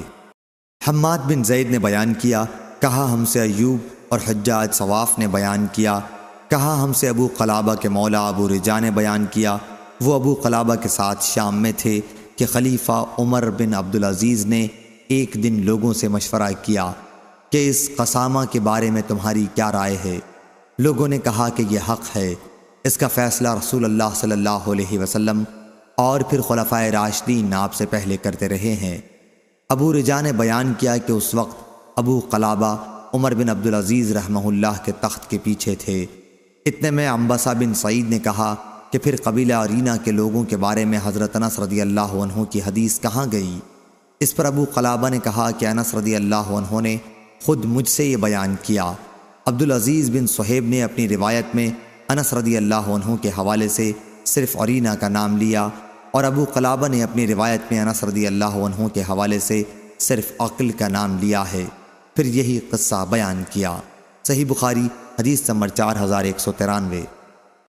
حاتم بن اسماعیل نے بیان کیا ان سے یزید بن ابی عبید نے بیان کیا، کہا میں نے سلمہ بن الاکوع رضی اللہ عنہ سے سنا، وہ بیان کرتے تھے کہ فجر کی اذان سے پہلے میں مدینے سے باہر غابہ کی طرف نکلا۔ رسول اللہ صلی اللہ علیہ وسلم کی دودھ دینے والی اونٹنیاں ذات القرد میں چرا کرتی تھیں۔ انہوں نے بیان کیا کہ راستے میں مجھے عبد الرحمن بن عوف رضی اللہ عنہ کے غلام ملے اور کہا کہ رسول اللہ صلی اللہ علیہ وسلم کی اونٹنیاں پکڑ لی گئی ہیں۔ میں نے پوچھا کہ کس نے پکڑا ہے؟ انہوں نے بتایا کہ قبیلہ غطفان والوں نے۔ انہوں نے بیان کیا کہ پھر میں نے 3 مرتبہ بڑی زور زور سے پکارا، یا صباحا۔ انہوں نے بیان کیا کہ اپنی آواز میں نے مدینے کے دونوں کناروں تک پہنچا دی، اور اس کے بعد میں سیدھا تیزی کے ساتھ دوڑتا ہوا آگے بڑھا اور آخر انہیں جا لیا۔ اس وقت وہ جانوروں کو پانی پلانے کے لیے اترے تھے۔ میں نے ان پر تیر برسانے شروع کر دیے۔ میں تیر اندازی میں ماہر تھا اور یہ شعر کہتا جاتا تھا، میں ابن الاکوع ہوں، آج ذلیلوں کی بربادی کا دن ہے۔ میں یہی رجس پڑھتا رہا اور آخر اونٹنیاں ان سے چھڑا لیں، بلکہ 30 چادریں ان کی میرے قبضے میں آ گئیں۔ سلمہ نے بیان کیا کہ اس کے بعد حضور اکرم صلی اللہ علیہ وسلم بھی صحابہ رضی اللہ عنہم کو ساتھ لے کر آ گئے۔ میں نے عرض کیا، یا رسول اللہ، میں نے تیر مار مار کر ان کو پانی نہیں پینے دیا اور وہ ابھی پیاسے ہیں، آپ فوراً ان کے تعاقب کے لیے فوج بھیج دیجئے۔ حضور صلی اللہ علیہ وسلم نے فرمایا، اے ابن الاکوع، جب تو نے کسی پر قابو پا لیا تو پھر نرمی اختیار کیا کر۔ سلمہ رضی اللہ عنہ نے بیان کیا، پھر ہم واپس آ گئے اور حضور اکرم صلی اللہ علیہ وسلم مجھے اپنی اونٹنی پر پیچھے بٹھا کر لائے، یہاں تک کہ ہم مدینہ واپس آ گئے۔ صحیح بخاری حدیث نمبر 4194۔ سوید بن نعمان رضی اللہ عنہ نے خبر دی کہ غزوہ خیبر کے لیے وہ بھی رسول کریم صلی اللہ علیہ وسلم کے ساتھ نکلے تھے۔ بیان کیا، جب ہم مقام صحابہ میں پہنچے جو خیبر کے نشیب میں واقع ہے، تو آن حضرت صلی اللہ علیہ وسلم نے عصر کی نماز پڑھی، پھر آپ نے توشہ سفر منگوایا۔ ستو کے سوا اور کوئی چیز آپ کی خدمت میں نہیں لائی گئی۔ وہ ستو آپ کے حکم سے بھگویا گیا اور وہی آپ نے بھی کھایا اور ہم نے بھی کھایا۔ اس کے بعد مغرب کی نماز کے لیے آپ کھڑے ہوئے، چونکہ وضو پہلے سے موجود تھا، اس لیے آن حضرت صلی اللہ علیہ وسلم نے بھی صرف کلی کی اور ہم نے بھی۔ پھر نماز پڑھی اور اس نماز کے لیے سرے سے وضو نہیں کیا۔ صحیح بخاری حدیث نمبر 4195۔ سلمہ بن اکوع رضی اللہ عنہ نے بیان کیا کہ ہم نبی کریم صلی اللہ علیہ وسلم کے ساتھ خیبر کی طرف نکلے۔ رات کے وقت ہمارا سفر جاری تھا کہ ایک صاحب اسید بن حذیر نے عامر سے کہا، عامر اپنے کچھ شعر سناؤ۔ عامر شاعر تھا، اس فرمائش پر وہ سواری سے اتر کر قدی خوانی کرنے لگے۔ کہا، اے اللہ، اگر تو نہ ہوتا تو ہمیں سیدھا راستہ نہ ملتا، نہ ہم صدقہ کر سکتے اور نہ ہم نماز پڑھ سکتے، بس ہماری جلدی مغفرت کر۔ جب تک ہم زندہ ہیں ہماری جانیں تیرے راستے میں فدا ہیں، اور اگر ہماری مٹ بھیڑ ہو جائے تو ہمیں ثابت رکھ، ہم پر سکنیت نازل فرما۔ ہمیں جب باطل کی طرف بلایا جاتا ہے تو ہم انکار کر دیتے ہیں، آج چلا چلا کر وہ ہمارے خلاف میدان میں آئے ہیں۔ حضور صلی اللہ علیہ وسلم نے فرمایا، کون شعر کہہ رہا ہے؟ لوگوں نے بتایا کہ عامر بن اکوع۔ حضور صلی اللہ علیہ وسلم نے فرمایا، اللہ اس پر اپنی رحمت نازل فرمائے۔ صحابہ رضی اللہ عنہم نے عرض کیا، یا رسول اللہ، آپ نے تو انہیں شہادت کا مستحق قرار دے دیا، کاش ابھی اور ہمیں ان سے فائدہ اٹھانے دیتے۔ پھر ہم خیبر آئے اور قلعے کا محاصرہ کیا۔ اس کے دوران ہمیں سخت تکالیف اور فاقوں سے گزرنا پڑا۔ آخر اللہ تعالیٰ نے ہمیں فتح عطا فرمائی۔ جس دن قلعہ فتح ہونا تھا، اس کی رات جب ہوئی تو لشکر میں جگہ جگہ آگ جل رہی تھی۔ حضرت صلی اللہ علیہ وسلم نے پوچھا، یہ آگ کیسی ہے؟ کس چیز کے لیے اسے جگہ جگہ جلا رکھا ہے؟ صحابہ رضی اللہ عنہم بولے کہ یہ گوشت پکانے کے لیے۔ آپ نے دریافت فرمایا کہ کس جانور کا گوشت ہے؟ صحابہ رضی اللہ عنہم نے بتایا کہ پالتو گدھوں کا۔ حضرت صلی اللہ علیہ وسلم نے فرمایا کہ تمام گوشت پھینک دو اور ہانڈیوں کو توڑ دو۔ ایک صحابی رضی اللہ عنہم نے عرض کیا، یا رسول اللہ، ایسا کیوں نہ کر لیں کہ گوشت تو پھینک دیں اور ہانڈیوں کو دھو لیں؟ حضور صلی اللہ علیہ وسلم نے فرمایا کہ یوں ہی کر لو۔ پھر دن میں جب صحابہ رضی اللہ عنہم نے جنگ کے لیے صف بندی کی تو چونکہ حضرت عامر رضی اللہ عنہ کی تلوار چھوٹی تھی، اس لیے انہوں نے جب ایک یہودی کی پنڈلی پر جھک کر وار کرنا چاہا تو خود انہی کی تلوار کی دھار سے ان کے گھٹنے کا اوپر کا حصہ زخمی ہو گیا اور ان کی شہادت اسی میں ہو گئی۔ بیان کیا کہ پھر جب لشکر واپس ہو رہا تھا تو سلمہ بن الاکوع رضی اللہ عنہ کا بیان ہے کہ مجھے حضور صلی اللہ علیہ وسلم نے دیکھا اور میرا ہاتھ پکڑ کر فرمایا، کیا بات ہے؟ میں نے عرض کیا، میرے ماں باپ آپ پر قربان ہوں۔ بعض لوگوں کا خیال ہے کہ عامر رضی اللہ عنہ کا سارا عمل اکارت ہو گیا کیونکہ خود اپنی ہی تلوار سے ان کی وفات ہوئی۔ حضور صلی اللہ علیہ وسلم نے فرمایا، جھوٹا ہے وہ شخص جو اس طرح کی باتیں کرتا ہے، انہیں تو دوہرا اجر ملے گا۔ پھر آپ نے اپنی دونوں انگلیوں کو ایک ساتھ ملایا، انہوں نے تکلیف اور مشقت بھی اٹھائی اور اللہ کے راستے میں جہاد بھی کیا۔ شاید ہی کوئی عربی ہو جس نے ان جیسی مثال قائم کی ہو۔ ہم سے قتیبہ نے بیان کیا، ان سے حاتم نے بجائے مشی بہا کے نشا بہا نقل کیا، یعنی کوئی عرب مدینے میں عامر رضی اللہ عنہ جیسا پیدا نہیں ہوا۔ صحیح بخاری حدیث نمبر 4196۔ امام مالک رحمہ اللہ نے خبر دی، انہیں حمید طویل نے اور انہیں انس رضی اللہ عنہ نے، کہ رسول اللہ صلی اللہ علیہ وسلم خیبر رات کے وقت پہنچے۔ آپ کا قاعدہ تھا کہ جب کسی قوم پر حملہ کرنے کے لیے رات کے وقت موقع پر پہنچتے تو فوراً ہی حملہ نہیں کرتے بلکہ صبح ہو جاتی جب کرتے۔ چنانچہ صبح کے وقت یہودی اپنے کلہاڑے اور ٹوکے لے کر باہر نکلے، لیکن جب انہوں نے حضور صلی اللہ علیہ وسلم کو دیکھا تو شور کرنے لگے کہ محمد، خدا کی قسم محمد لشکر لے کر آ گیا۔ حضور صلی اللہ علیہ وسلم نے فرمایا، خیبر برباد ہوا۔ ہم جب کسی قوم کے میدان میں اتر جاتے ہیں تو ڈرائے ہوئے لوگوں کی صبح بری ہو جاتی ہے۔ صحیح بخاری حدیث نمبر 4197۔ ابن عینہ نے خبر دی، کہا ہم سے ایوب نے بیان کیا، ان سے محمد بن سیرین نے اور ان سے انس بن مالک رضی اللہ عنہ نے بیان کیا کہ ہم خیبر صبح کے وقت پہنچے۔ یہودی اپنے پھاوڑے وغیرہ لے کر باہر آئے، لیکن جب انہوں نے حضور اکرم صلی اللہ علیہ وسلم کو دیکھا تو چلانے لگے، محمد، خدا کی قسم محمد صلی اللہ علیہ وسلم لشکر لے کر آ گئے۔ آپ نے فرمایا کہ اللہ کی ذات سب سے بلند و برتر ہے۔ یقیناً جب ہم کسی قوم کے میدان میں اتر جائیں تو پھر ڈرائے ہوئے لوگوں کی صبح بری ہو جاتی ہے۔ پھر ہمیں وہاں گدھے کا گوشت ملا، لیکن حضور صلی اللہ علیہ وسلم کی طرف سے اعلان کرنے والے نے اعلان کیا کہ اللہ اور اس کے رسول تمہیں گدھے کا گوشت کھانے سے منع کرتے ہیں کہ یہ ناپاک ہے۔ صحیح بخاری حدیث نمبر 4198۔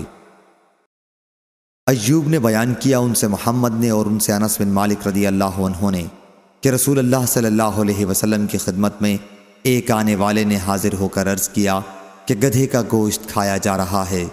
اس پر آپ نے خاموشی اختیار کی۔ پھر دوبارہ وہ حاضر ہوئے اور عرض کیا کہ گدھے کا گوشت کھایا جا رہا ہے۔ حضرت صلی اللہ علیہ وسلم اس مرتبہ بھی خاموش رہے۔ پھر وہ تیسری مرتبہ آئے اور عرض کیا کہ گدھے ختم ہو گئے۔ اس کے بعد حضور اکرم صلی اللہ علیہ وسلم نے ایک منادی سے اعلان کرایا کہ اللہ اور اس کے رسول صلی اللہ علیہ وسلم تمہیں پالتو گدھوں کے گوشت کے کھانے سے منع کرتے ہیں۔ چنانچہ تمام ہانڈیاں الٹ دی گئیں، حالانکہ وہ گوشت کے ساتھ جوش مار رہی تھیں۔ صحیح بخاری حدیث نمبر 4199۔ حماد بن زید نے بیان کیا، ان سے ثابت نے اور ان سے انس بن مالک رضی اللہ عنہ نے، کہ نبی کریم صلی اللہ علیہ وسلم نے صبح کی نماز خیبر کے قریب پہنچ کر ادا کی۔ ابھی اندھیرا تھا، پھر فرمایا، اللہ کی ذات سب سے بلند و برتر ہے، خیبر برباد ہوا۔ یقیناً جب ہم کسی قوم کے میدان میں اتر جاتے ہیں تو ڈرائے ہوئے لوگوں کی صبح بری ہو جاتی ہے۔ پھر یہودی گلیوں میں ڈرتے ہوئے نکلے۔ آخر حضور اکرم صلی اللہ علیہ وسلم نے ان کے جنگ کرنے والے لوگوں کو قتل کرا دیا اور عورتوں اور بچوں کو قید کر لیا۔ قیدیوں میں ام المومنین حضرت صفیہ رضی اللہ عنہا بھی تھیں، جو واہیہ کلبی رضی اللہ عنہ کے حصے میں آئی تھیں۔ پھر وہ حضور اکرم صلی اللہ علیہ وسلم کی خدمت میں آ گئیں، چنانچہ آپ نے ان سے نکاح کر لیا اور ان کے مہر میں انہیں آزاد کر دیا۔ عبدالعزیز بن صہیب نے ثابت سے پوچھا، ابو محمد، کیا تم نے یہ پوچھا تھا کہ حضور صلی اللہ علیہ وسلم نے صفیہ رضی اللہ عنہا کو مہر میں کیا دیا تھا۔ ثابت رضی اللہ عنہ نے اس بات میں سر ہلایا۔ صحیح بخاری حدیث نمبر 4200۔